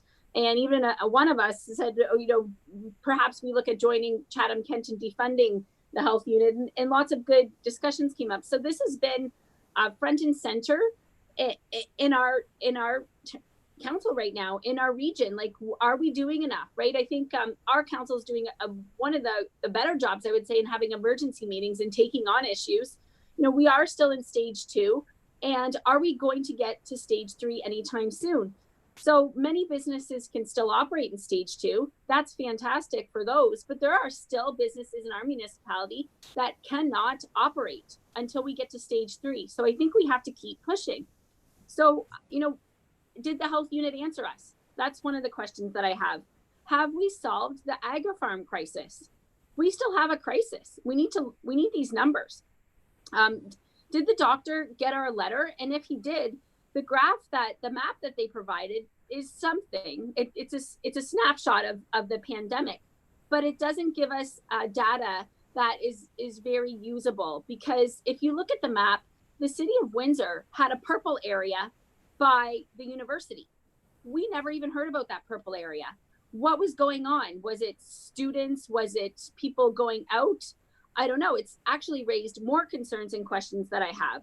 So I feel like we failed to detect and isolate and contain on many fronts. And we're going to have long-term impacts with our businesses and with mental health. So as municipal leaders, I say we need to continue to ask for the numbers. We need to take action. Many of our local businesses and residents have been negatively impacted. This fall, as the counselor in Harrow and in the southern end of our municipality, we are sending our children on a bus to another municipality. That is a big thing we need to discuss. We need to discuss what is going on in other municipalities close to us, because I have to send my teenagers, who are going to be probably kissing other teenagers from other regions, to different communities. Can we look at perhaps opening up some municipal spaces to allow schools to educate? I don't know. I really think we need to have a meeting solely on this. I think we need to ask the health unit to come to a Zoom meeting with local municipalities. Ask Doug Ford to come to a Zoom meeting, because there are a lot of concerns and a lot of unanswered questions right there. Why are the health units not sharing best practices with each other? Why is, Chatham-Kent provides the number of tests done. And some can argue that that's not useful, but if you have 1,000 tests done and there's 50 positives versus 100 tests done and there's 50 positives, those numbers tell you something. Our residents are doing what we can. I would say for the most part, we're trying, we're wearing masks, we're physically distancing, and yet we still don't seem to be getting anywhere. The Ministry of Health maintains all this data that we've asked for too. The Kingsville letter is even better than ours. It's even more detailed. So all you have to do is all the health unit has to do is go online to the ministry, pull out the data and say, Municipality of Essex on Friday, August 25th, you had 6 cases and they were caused by AgriFarmer community close contact or community transmission. So I don't think we're doing everything we can. And I think we need to keep pushing. And that's my thoughts. And I hope that council considers having more discussions on this issue, because it is very urgent in our municipality. Thank you, Mr. Mayor. Thank you, Councilor. Anybody else from council? Mr. Mayor. Yep. We have a couple. Councilor Bjorkman. Okay, so I fully support looking for more information and continuing to ask for it. So why don't we make a motion to request more information? We're thankful for what they gave us, but we're looking for more drilled down information to come to the municipality so we can make decisions. So Councillor Bondi is in favor of making that as a motion tonight, to send another letter this week to the health unit, so they understand we are still interested in more. We're not satisfied with what we've received so far. So I'm prepared to make that a motion to send that letter. Okay, seconder. We need a seconder. We need a seconder. Councillor Bondi, but we had Councillor Van Andel had something to say here. Go ahead. Yes, thank you. Through you, Mr. Mayor. From the beginning, I've also been skeptical about this whole process and the whole reaction, which I think is kind of a self-fulfilling prophecy on the part of the medical industry. But that being said, it's a medical issue, and we have to rely on medical experts, none of whom occupy this council. And I don't understand why people are demanding that this council insert ourselves into the jurisdictions that clearly belong to other levels of government. Health is a provincial jurisdiction. It is not ours. We have a provincial member of parliament. We can ask him for questions. We can ask him questions. We have 2 members on the health unit. We can put their feet to the fire. What's being discussed inside? But I don't see that the town of Essex gets to start issuing orders about what other people report to us, and we have to know about clusters in Windsor and all this stuff. Sure, we should be asking for, we need more information. And I said last time, I can't imagine why our health unit is playing its cards so close to the chest. I can only imagine that they're trying to hide something. Maybe things aren't as bad as they claim they are. That's my guess. But I don't think we should be running off all half-cocked and setting ourselves up as some sort of health expertise or health authority when we aren't, and we have those people already assigned, and we should be sending a letter to them. And that's it. Thank you. Thank you, Councillor. Deputy Mayor Melange. Thank you, through your worship. If we're going to send them a letter asking them for more information, I think we need to spell it out. I think Councillor Bondi had something from another community, or tell them that we want something that's similar to another health unit that's providing information already, so that they've got an idea of what we're looking for. Thank you, Deputy Mayor. Go ahead. Oh, Rob. Through you, Mr. Mayor, just if it helps council, I was just going to restate what the previous letter said, and then if council could provide, or with whether it's Councillor Bjorkman and Bondi, provide me with further direction. The letter that was sent to the health unit coming out of the last council meeting asked that the town of Essex request the Windsor-Essex County Health Unit provide a detailed breakdown of data reporting on positive COVID-19 cases in our municipality and the region, based on classifications related to travel, close contact, community contact, and agri-farm as examples. And that was the gist of the resolution. So through you, Mr. Chair, certainly if council and the movers and seconders can provide further direction, we can consider that. Thank you. It's up to the mover and the seconder. Councillor Bjorkman, you made the motion. Yes, I will amend that to ask for information that is up to date, like within the last week. We would like to get a weekly report of the number of positive cases, where they are in the community, with a map that shows this week, this is where the cases were discovered, so that we're aware of up-to-date information as to where the outbreaks are, which will help our residents. Our residents are asking for this information. This isn't our council, these 8 people asking for this information. We hear from our residents every day. Where are these outbreaks? Where is this community spread? Why don't I know where not to go so that I'm not affected by it? So that's the information we're looking for, is up to date, this week's information laid out on a map, so we know where these issues are happening and popping up. And I believe that's part of what Councillor Bondi was looking for earlier as well. Good. Is that good, Councillor Bondi? Go ahead. Mr. Mayor, can I speak to that, please? So thank you. I agree with Councillor Bjorkman that we need more up-to-date information. I'm not sure the map making abilities of the health unit is kind of what we're looking for. Before I thought it might be, but it's almost like a paint by numbers, right? So we want the daily reports. That would be what I would suggest. We need this data, because if we don't have it, we can't protect our community. This is public information as well. The health unit is paid for by our taxes. So we should be able to get this answer. And we need to, maybe we don't have that many cases in Essex, and maybe there's none in Amherstburg and none in LaSalle. And why are we being held back in stage 2? And, yes, everybody wash your hands, everybody wear a mask, everybody use hand sanitizer, but we have to fight for businesses and residents as well. So I support your motion. And actually the Kingsville letter is fantastic, which is on our agenda later. So sending an additional letter is great, and supporting the Kingsville letter as well. So I want to see the trends too, so that we need to know where we were to see where we're going. And we still haven't been able to get that. Thank you. Thank you, Councillor. Anybody else? All in favor of the motion? It's carried. Thank you.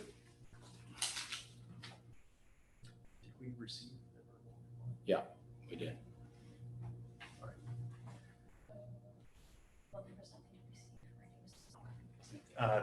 Through you, Mr. Mayor, 8.2 this evening under reports from administration is CAO report 2020-03 entitled Town and EOK Stakeholder Director Information Session. That said report be received and that council requests the Board of EOK Energy to direct EOK administration to participate and jointly present with Town of Essex administration at a date to be set, but no later than October 31st, an information session to be provided to the entire Town of Essex Council concerning their collective role as the EOK stakeholder and their individual roles as potential or existing directors of EOK Energy. Thank you. I need a mover for this, please. Councillor Guerin and Councillor Bondi, any questions? All in favor? Councillor Bondi, you had a question? Oh, I just want to thank our CAO for working on this and bringing this forward to council. So thank you, Mr. Nepsy. Thank you. All in favor? It's carried. Thank you. 8.3, Mr. Mayor, is Drainage Report 2020-06, appointment of an engineer under Section 78 of the Drainage Act to install a new culvert over the 13th concession west drain for receipt, and that council appoints Root Engineering under Section 78 of the Drainage Act to install the new culvert, or under the Drainage Act to install a new culvert over the 13th concession west drain. Good. Mover, please. Councillor Bowman and Deputy Mayor Malash. All in favor of this? Carried. Thank you. Through you, Mr. Mayor, item 9, any reports from our youth council member, Susie? Go ahead, Councillor. Have you got anything? No. Can't hear you again. Councillor Verbeek, can you get him on the phone? I will.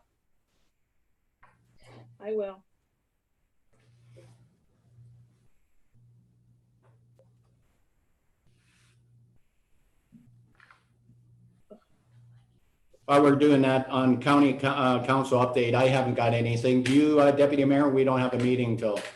Yeah, nothing other than that there's a lot of roads out there that are under construction. Hi, Cameron. And Okay. I think you can actually go to the County Best website, give you a listing of all the roads if you're interested in knowing and how long they're going to. Good. Thank you, Deputy Mayor. Okay, we'll go back to Councillor Susie. Go ahead. Through you, Mr. Mayor, I have nothing new to report, but I hope everyone is safe and healthy. It's really important. Even though we're kind of getting to stage 3, still kind of stay safe. Okay. Thank you. Thank you, Councillor.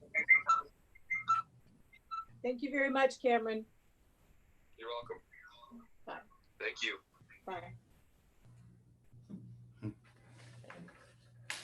Item 11.1 on the agenda, correspondence to be received, that the correspondence listed in agenda item 11.1, including the aforementioned Town of Kingsville letter added as 11.1.11, be received and to further share such information with the community using suitable methods of communication. Mover for the correspondence, please. Councillor Bowman and Councillor Bondi. Any questions on any of the correspondence? Councillor Bondi. Thank you, Mr. Mayor. I have a question on a few of them. The July 16th Town of Essex launches business partnerships with local newspapers. I just want to thank Councillor Verbeek for that out of the box idea to help our businesses. It's a really good one. On one of the other ones, the support of diversity training with the OPP, I want to pull that out and receive and support that. I think that is excellent.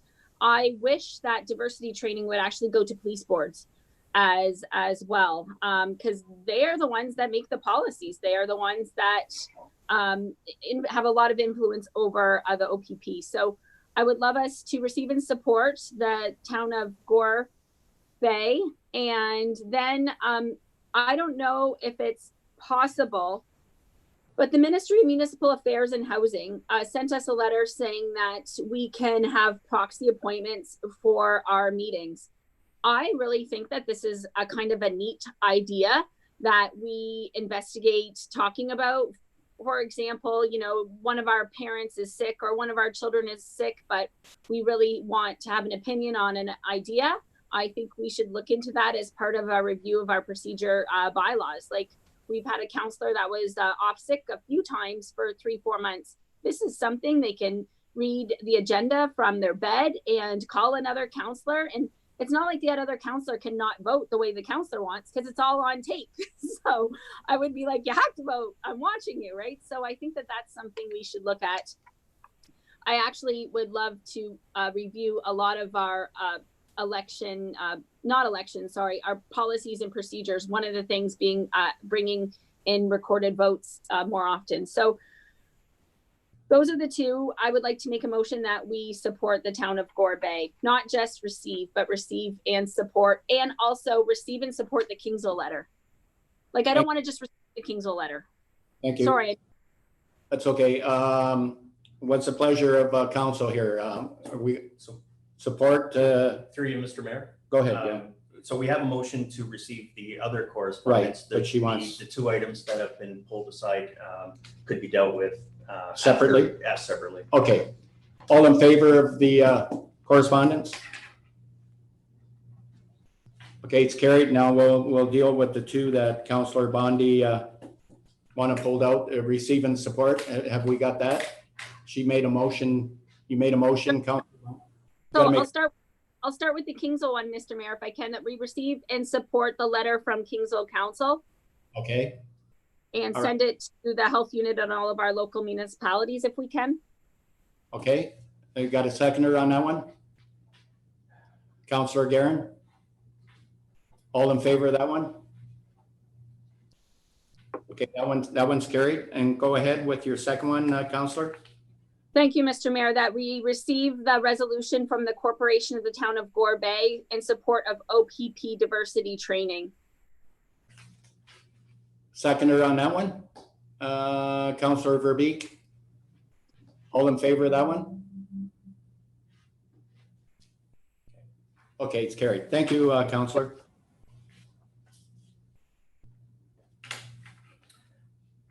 Item 12.1 this evening, that the minutes of the Arts, Culture, and Tourism Committee meeting dated July 8th be received and adopted as circulated. Mover, please. Councillor Bjorkman and Councillor Bowman. All in favor of this one?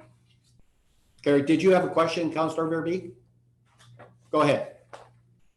I've just a comment on the correspondence. I wanted to the Arts and Culture Tourism Committee. They do a lot of great work. I really like reading their minutes from their meetings, and I'm really grateful that they continue to work through, and it's clear they're trying to think outside the box. And I did want to share that last year during the holiday season, my mother and I were driving around, and we took an extra hour or so to get home, driving around looking at Christmas lights. And she said to me, Kimberly, she said, why don't you propose an idea for the town of Essex to have Christmas light contest with residents dressing up their homes and competing? It would be a very small cost of the town, but it would get people engaged. And here I turn around and I see that the committee's come up with this wonderful idea, Christmas community engagement event with the winners being announced at the Christmas parade. And I just want to say kudos to that committee. Thank you. Thank you, Councillor. Go ahead. Already had the motion. Was already. Okay, we voted. Yeah. Okay. Under item 15, notices of motion. 15.1.1. This notice of motion was originally brought forward at the May 19th, 2020 council meeting, and is being brought forward this evening for council's consideration. As moved by Councillor Verbeek, that administration be directed to look at new ways to improve recycling efforts in the municipality. Once again, as moved by Councillor Verbeek and would require a seconder. Have a seconder, please. Councillor Bondi. Go ahead, Councillor Verbeek. Okay, thank you, Mr. Mayor. I'll only use 4 of my 5 minutes. So I originally made this motion so it was going to come forward at the time of our annual recycling report, with the idea that we would draw attention to the fact that our diversion rate was down a little from last year, and that we are the host municipality of our regional landfill. So we should be leading the way in our recycling efforts, not actually falling behind. So my hope was for us to, look at ways for improvements, maybe weekly pickups or bag limits to the garbage. I looked at other communities that were getting 40+% in their diversion. So hoping to get ideas, but really for the most part, I was coming up with their success was caused, they related to their incentive programs. Well, we have the Gold Star box and they were putting information flyers in their boxes saying, these certain items were left behind because, well, we've been doing the oops stickers. The social media and the education piece are all being addressed and being addressed very well by our recycling team at Essex Solid Waste Authority. I know that I looked at PEI is you have to purchase special bags for your garbage, for your trash, and everything is visible in these bags only. And if you slip recycled materials into it, they're not being picked up. So we know that the province is headed towards a waste management crisis. We've been hearing about it for a long time. Our landfill staff is doing a really great job right now at extending the life of our site. But we as a council must get more involved and take a role to assist in the effort more seriously. And of course, the environmental significance of recycling versus landfilling. So we're the leaders. So we need to be encouraging this wherever and whenever we can. So last week, I spoke to Kathy Kopetnetsi, who's the manager of the manager of waste for the Essex Solid Waste Authority. And she was incredibly helpful. And she suggested some great first steps for us to keep us moving forward in our efforts to improve on recycling. She spoke about the importance of practicing where we live, work, and play. And so if doing it in all three, and us as council modeling this. She wanted me to share a message that now for us residents that are participating more in the recycling, that all of the materials that the authority supplies are for sale at our Home Hardware, which one in Harrow and one in Essex. She wanted to get across a message to us, the residents, that the bag program, the taking the plastic out of the recycling is working. Essex was a community that really picked up on it quickly, and we cooperated, and our municipality did very well in the bag ban, adjusting to it and following it. She kind of reiterated for me the importance of how that paper has to be clean, because if it's not 95% pure, it's affected, and so it's no good. So as I hoped we would, as council, discuss ways and look at ways. She's actually given a great suggestion, and so I'll be making a motion to do this. And she is suggesting that we invite Heather Taylor, who's the diversion coordinator, to come and work with one of our staff here at town and look at ways to improve our recycling efforts and make suggestions.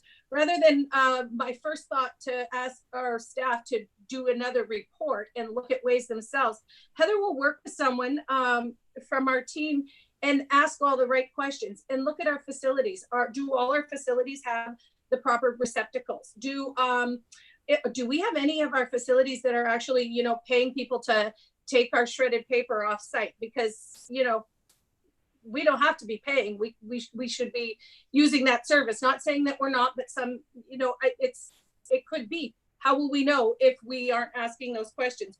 So I'm going to be making a motion that we allocate a staff resource to work with Heather from the Essex Solid Waste Authority to seek opportunities within our town to improve our diversion.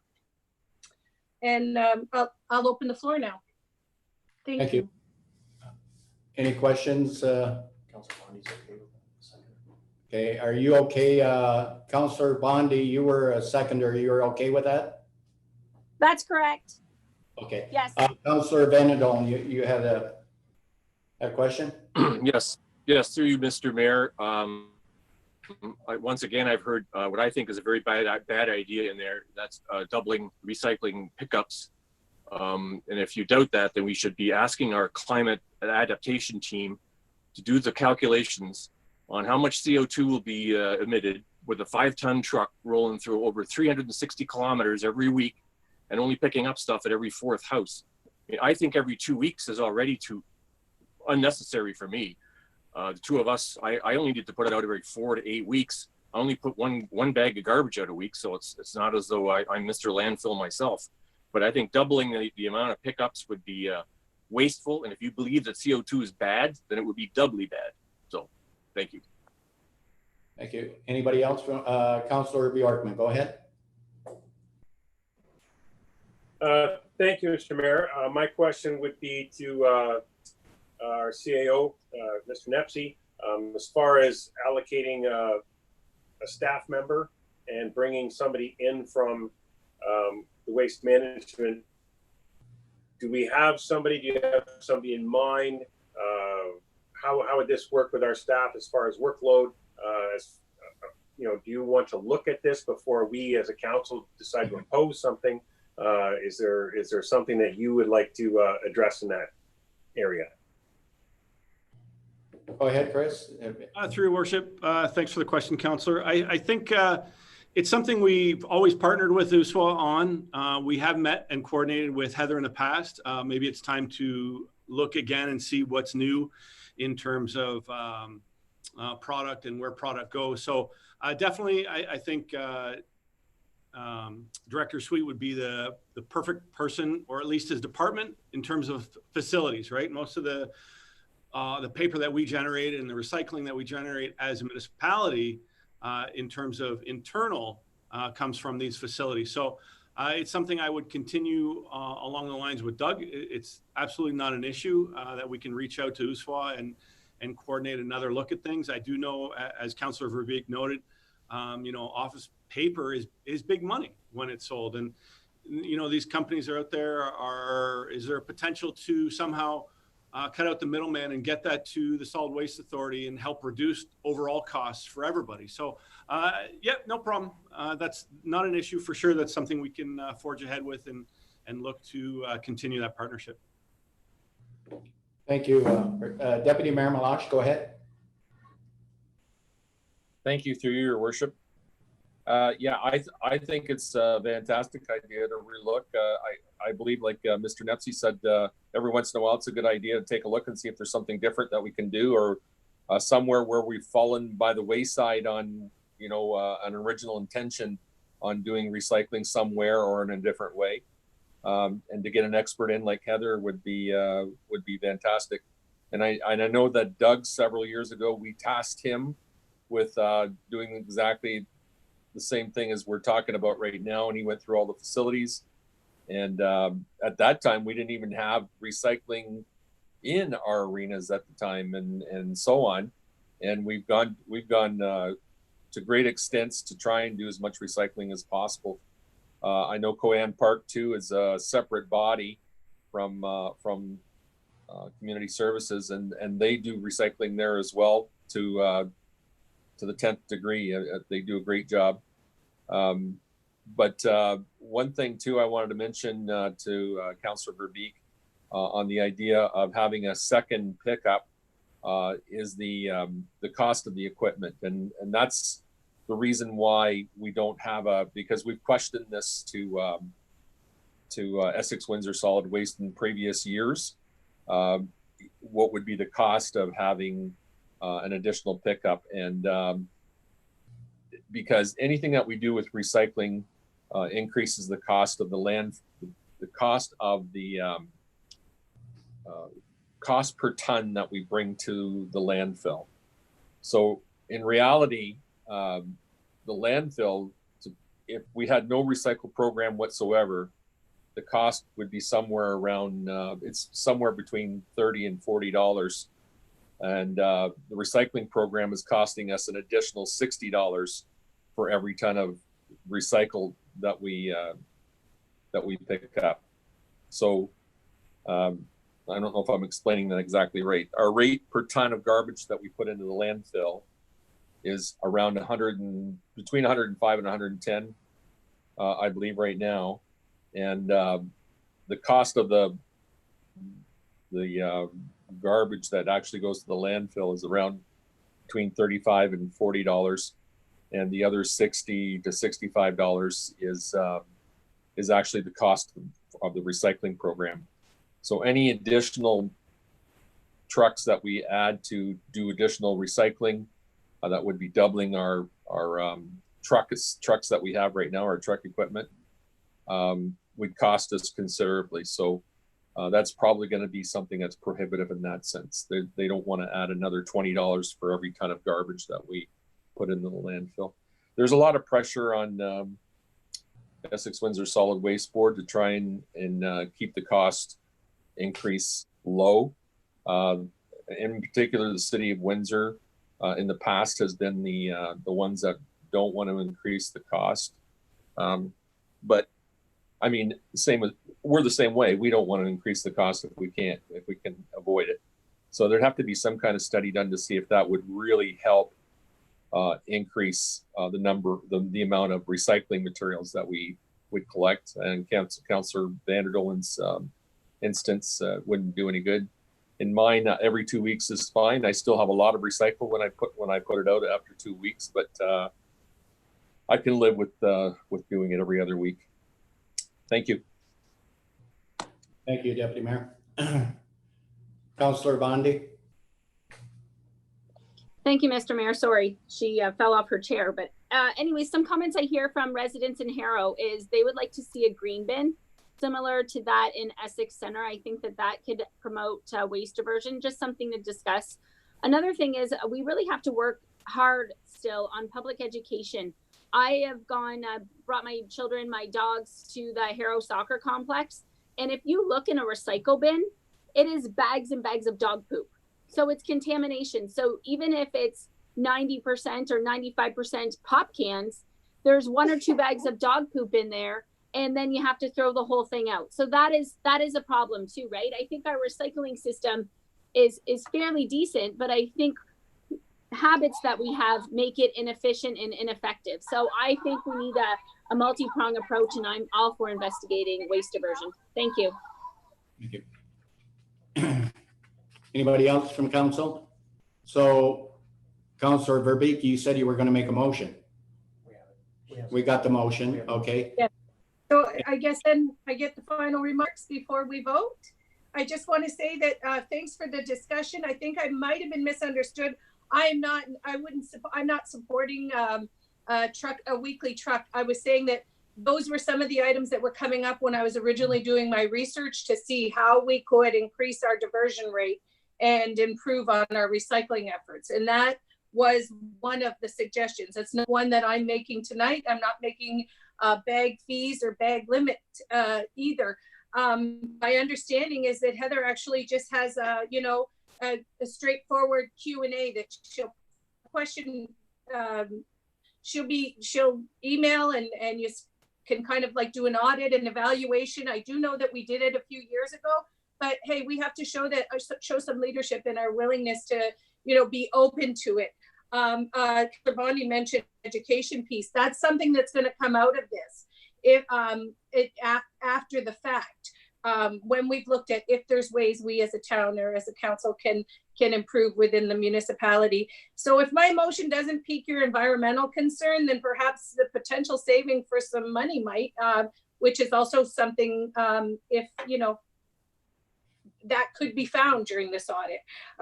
So my hope is it will lead in this region. This is a great step to model our commitment to our towns, our neighboring towns, the importance that we see in our recycling and addressing the provincial landfill crisis that Ontario is actually facing. So we could lead other municipalities to follow suit, which is a great thing because we should be leaders in this regard, right? We do host the landfill. So I'm hoping you'll just support my motion to to, you know, have someone from our staff work with the solid waste. Well, you have the motion, right, Robert? We have the motion, we have a seconder, Councillor Bondi. So, any, Mr. I have a recorded vote, please. recorded vote. Yep, if I could just have 1 second, Mr. Yep. Chair.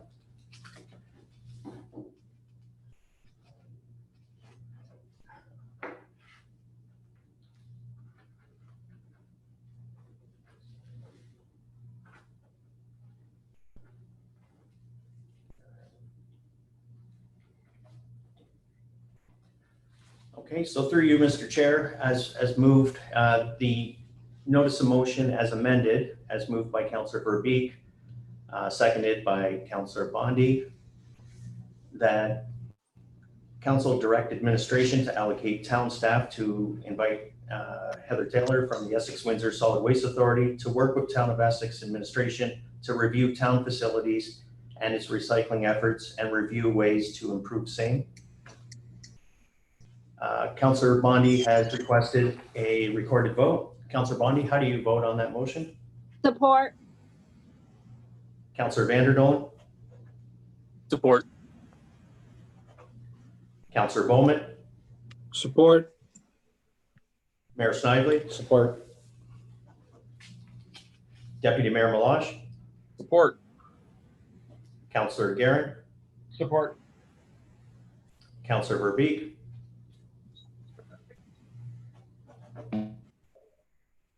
Councillor Verbeek, support.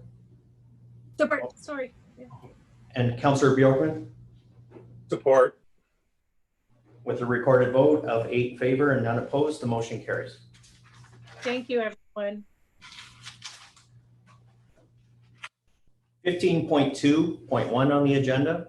The following notice of motion was first presented at the July 20th regular council meeting and is being brought forward for council's consideration this evening.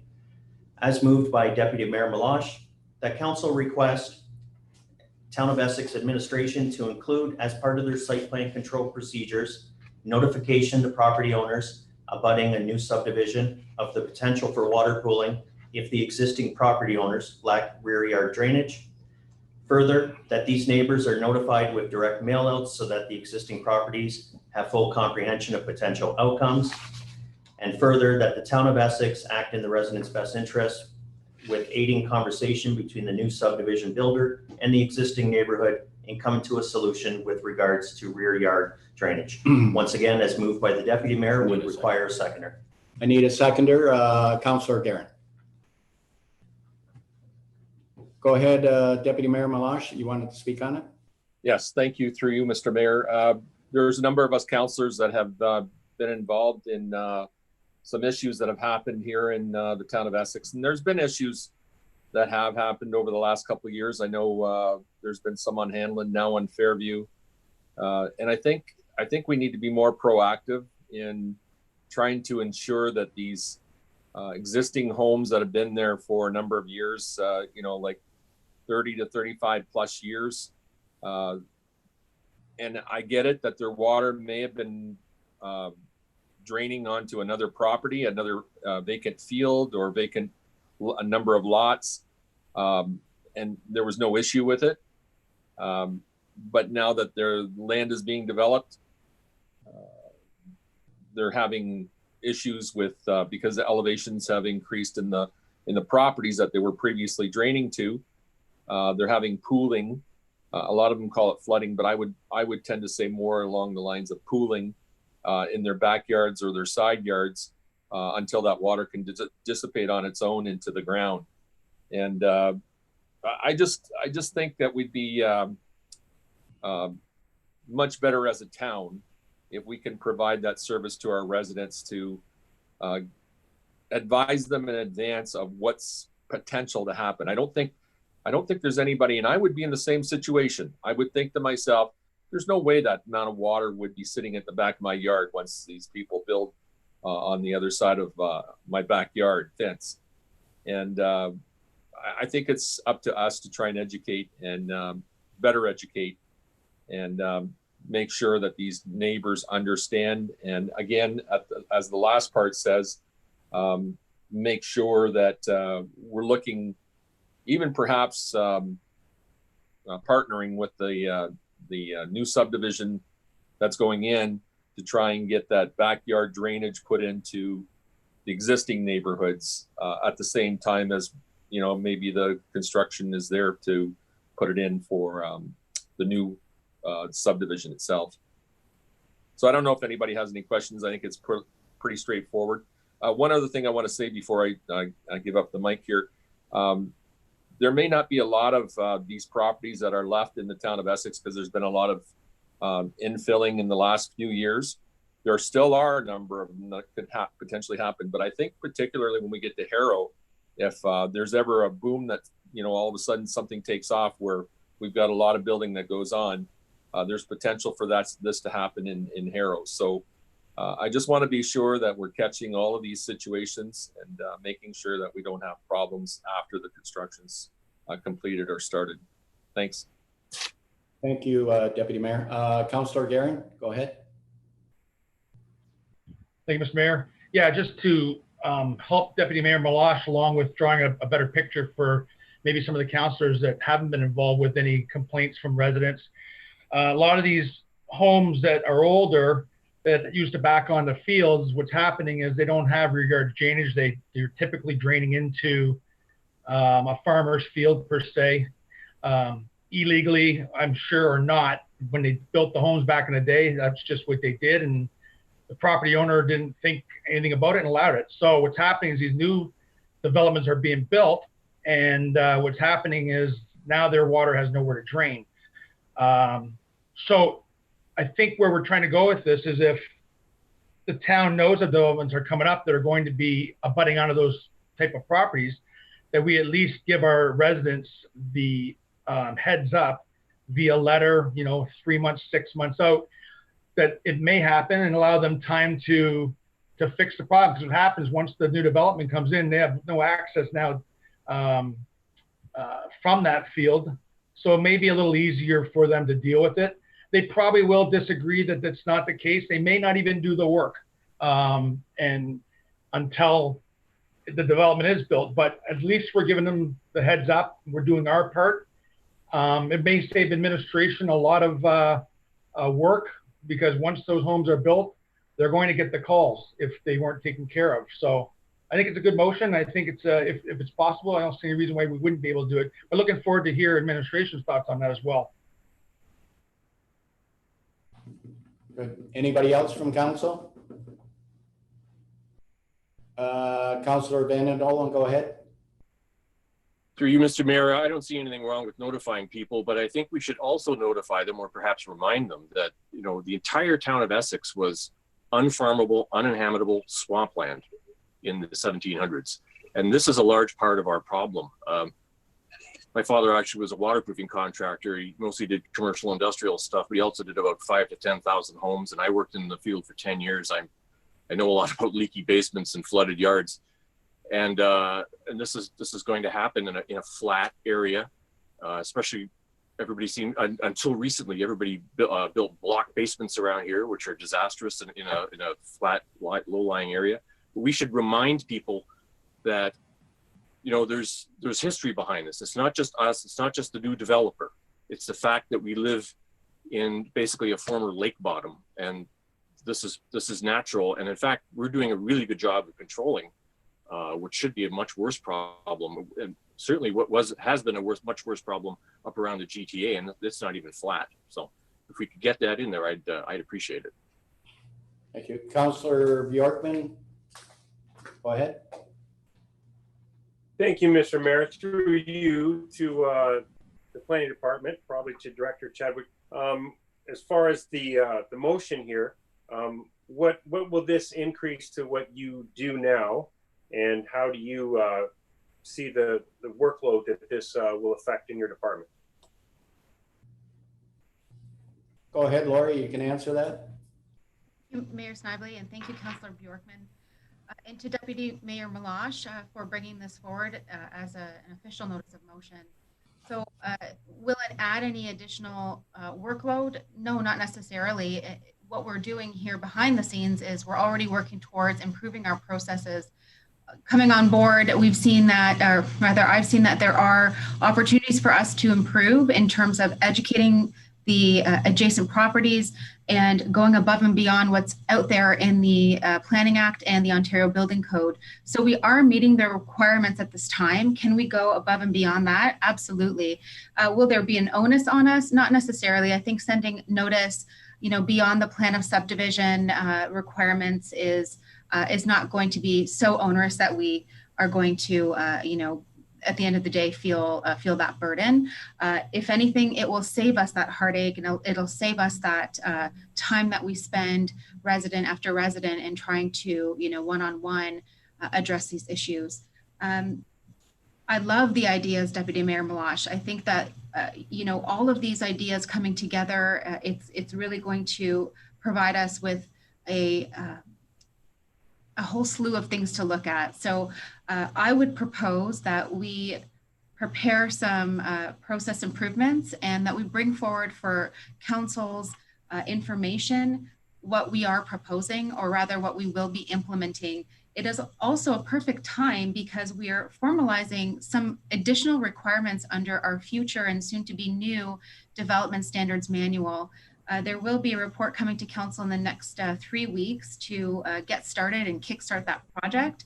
But going above and beyond the Planning Act and the OBC, the Ontario Building Code, we can actually formalize those processes in our development standards manual. So that could mean potentially sending another letter right before construction, or perhaps we've done our site grading, we've done a review, and we could, add a few steps or one additional step, and we can formalize that certainly internally. Thank you, Lori. Councillor Bondi, did you have something on this?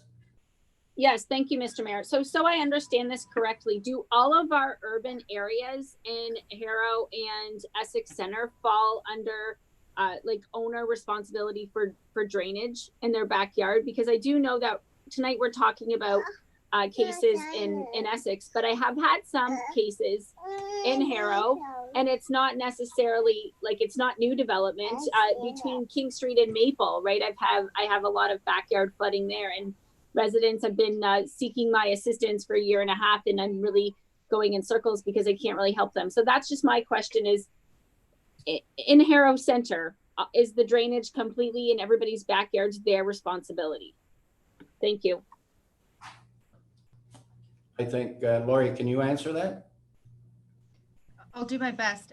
And so if I understand the question correctly to Councillor Bondi, are you referring to properties that are already existing that are not impacted by new development, or are impacted by new development? Older. King Street and Maple, the King Street and Maple backyards. There's flooding there, and I don't know if it has to do with neighbors on one side bringing in fill that are flooding out the neighbors, and then there's Big O supposedly from the water tower out to the drain where the Harrow sign is that hasn't been dredged, and so now I have 3 homes that are flooding in the backyard, similar to what's happening in Essex. Okay, before I pass it to our CAO, I do see Chris has a comment. At any time, please have those residents send us an email or put a request in, or please give me a call directly, and we'd be happy to take a look at what those issues are and work in tandem with our infrastructure department. Chris has a comment, and I don't want to take away from that. Okay, thank you. Go ahead, Chris. Through your worship, Councillor Bondi, I mean, the premise always in urban and rural is you're responsible, each property owner is responsible for their own water, right? The issue on King and Maple, I know we've dealt with in some of these older homes, is there used to be a common rear yard drain. At some point, like you said, a Big O pipe that previously was put in. It was never given to the town. Ownership was never given to the town. There's no right of ways there. It's not town infrastructure. And then over time, as developments, as you noted, either someone digs it up, changes the landscaping, cuts it off for whatever reason, then these backyards flood. We had a similar issue in Essex Center. You can remember a few terms ago on Pine Street there. behind Fairview. I think Councillor Bowman and Councillor Malash probably remember at that time, same thing, big old pipe in the backyard. So at the end of the day, everyone's responsible for their own water. You know, the town has provided infrastructure for people to connect to. So it's a little different than what's happening with these infilling situations. Again, though, as Director Chadwick noted, if those people want to have that discussion with town staff, by all means, call us. We can go through the maps. We can go through the existing right-of-ways, the existing infrastructure, and provide some solutions for them on how they can move forward. Thank you, Chris. Okay, so Deputy Mayor Malash, you had the motion. Okay, state your motion again.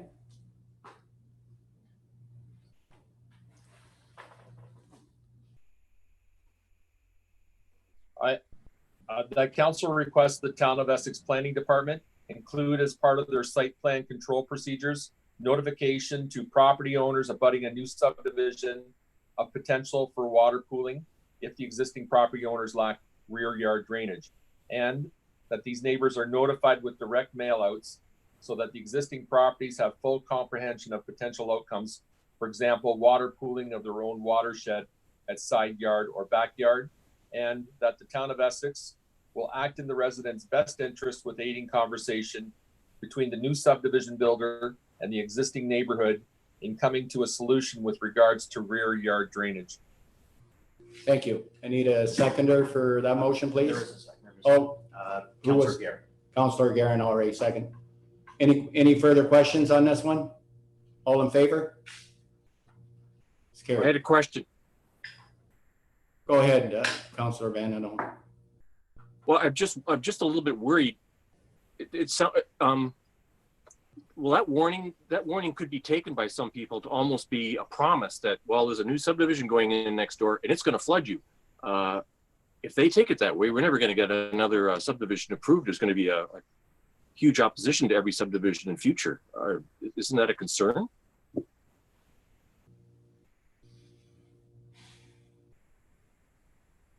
Go ahead, Chris. Well, I'll let Deputy Mayor Malash, I guess, respond, and then I have my own comments on.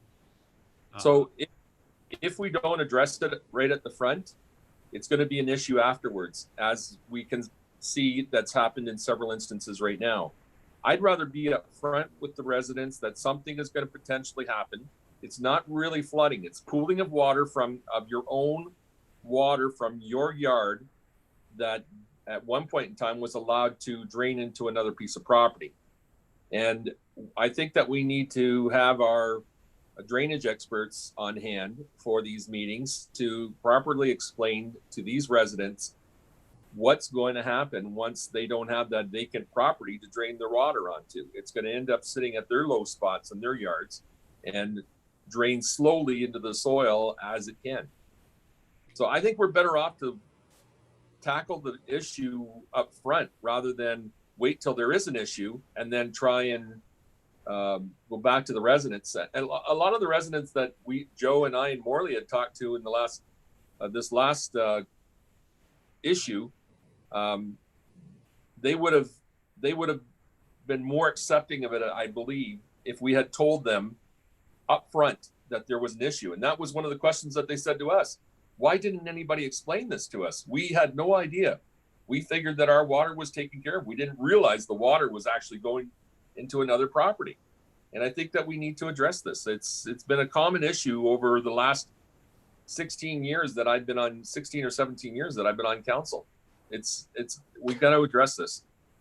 I support the effort. I just wanted to get that on the table, so as a concern, so we could change it later, I suppose. Thanks. I think, Deputy Mayor, what you're saying too, if you look at the new developments today and the residents are complaining about water pooling, we got to remember that a lot of these new subdivisions back onto farm fields. And a lot of this water they had was going into the tiles in the fields. So I think that's where 90% of the problem is with new development, for sure. But how do we address it? That's the thing. Councillor Guerin, go ahead. Thank you, Mr. Mayor. Yeah, I'll just add too that what we're getting from the residents is, before this house was built, I never flooded. It's too high. The property is too high. And we know it's not. We know that the case is that they don't have rear yard drainage. But if we give them the notice in advance that there's a possibility, good likelihood that they're going to get some pooling once development's done, it can only help us. And once they realize the cost to put in a rear yard drain is not as grave as they think, in most cases, some cases, well under $1,000, you can rent augers, you can do it yourself, you can have a landscape company do it. It's not a lot of money. It is going to be money they're going to have to put into it, and they're not going to be happy about it. But I think the more we're upfront about it, I think the better we're going to be in the long run. Thank you, Councillor. Do we have a second? We have a second. Okay, anybody else on this issue? All in favor of the motion? It's carried. Thank you. Through you, Mr. Mayor, agenda items 15.3 and 15.4 are notices of motion that are being presented only this evening and will be brought back for consideration by council at the next regular council meeting. The first notice of motion, Councillor Bondi, that council requests Town of Essex administration to implement a council report tracker similar to the reporting spreadsheet used by the town of Lakeshore. The second notice of motion coming back to the next regular council meeting is from Mayor Snively, that council direct administration to review if it is possible to remove the requirement of a town issued hunting license, and if possible to do so, that administration report back to council on the feasibility and the process for council's consideration. Item 16, any reports and announcements from the council members this evening? Councillor Guerin, have you got anything? I have none. Nothing. Councillor Susie, do you have anything? Nothing. Councillor Bjorkman? You're good? Councillor Bowman? Councillor Verbeek? No. Deputy Mayor Malash? No. Councillor Bondi? Yes, thank you, Mr. Mayor. As we all anxiously await updates from the province, I would really like us to keep in touch and have regular communication as a council like we did this week. So, and thank you everybody for the great job you're doing and a good meeting tonight. Councillor Van den Dolen, do you have anything? Nothing this week, thank you. Okay, and I just have one real quick thing to say. If I don't know if council is well aware of it, but on a daily basis, the health unit does release numbers of COVID cases increases, but they don't go into detail exact areas they're coming from, the towns or anything. But they do come out. They do come out on a daily basis on the numbers. So that's all I have. That was everything. Yep. Item 17, 17.1, bylaws for third and final reading this evening. 1926 being a bylaw to provide rules and procedure for the conduct of meetings of the municipal council and its committees and boards. Mover, please. Councillor Bowman and Deputy Mayor Malash. All in favor? No. Councillor Verbeek wants to speak on it. Sorry, I just had a quick question. Thank you, Mr. Mayor. It's about the makeup of the striking committee. As you know, it used to be the council that did this, and we as council at the beginning of our term decided to, bring it down to the four of us.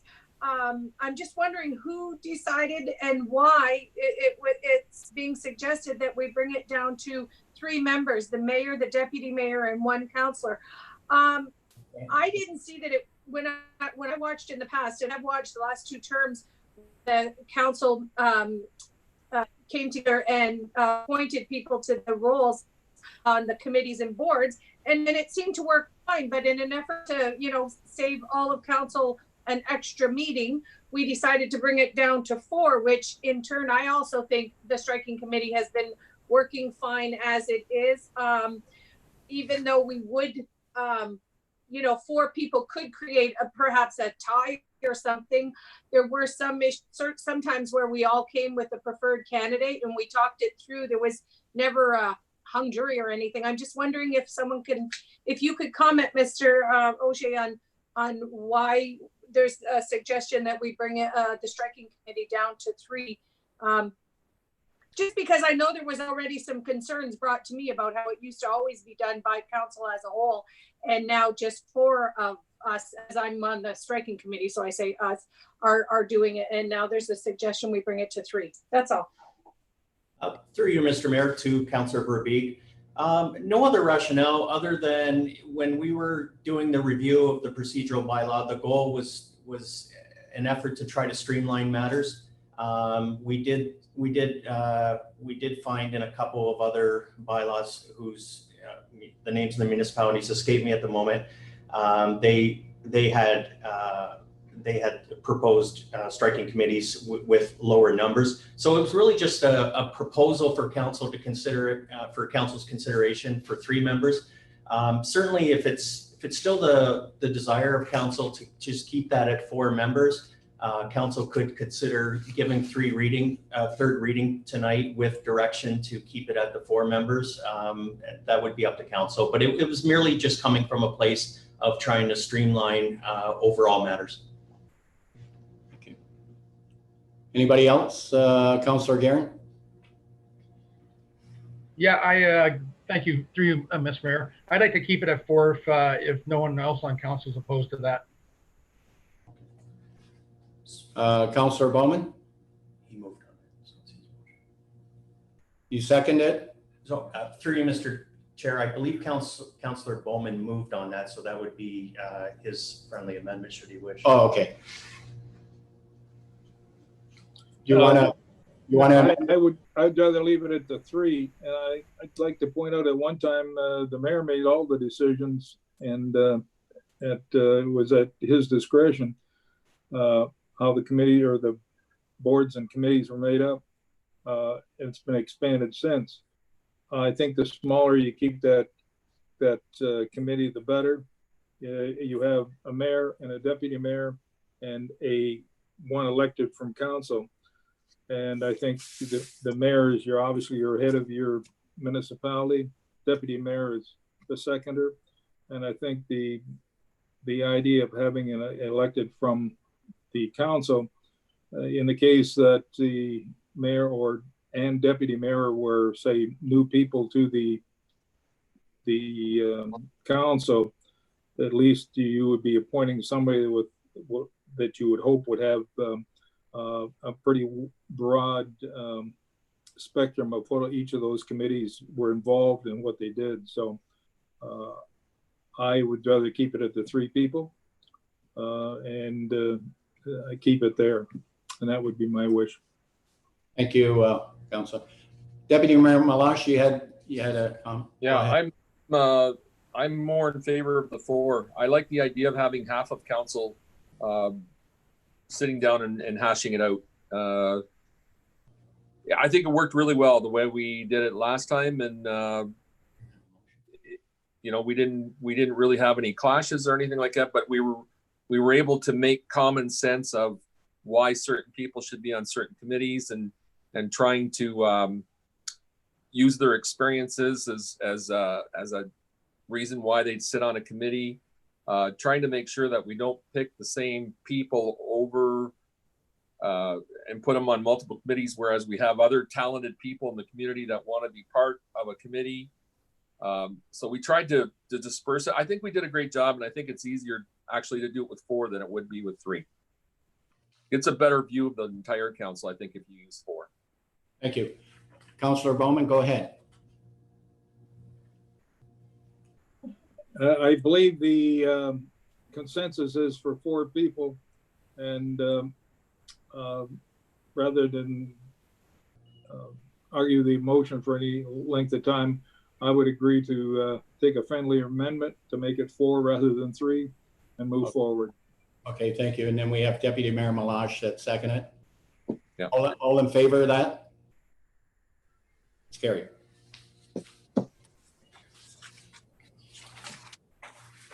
Through you, Mr. Mayor, also for 3rd reading tonight, 1933, being a bylaw to confirm the proceedings of the July 20th regular council meeting. Mover, please. Councillor Bowman and Councillor Verbeek. All in favor? Carried. Bylaws 17.2, bylaws for 3 readings this evening. 1934, being a bylaw imposing special annual drainage rates upon land in respect of which money is borrowed under the Tile Drainage Act. Mover, please. Councillor Bowman and Councillor Vanendel. All in favor? Carried. Bylaw 1938, to appoint a tile drainage inspector for the corporation of the town of Essex. Mover, please. Councillor Guerin and Councillor Bowman. All in favor? Carried.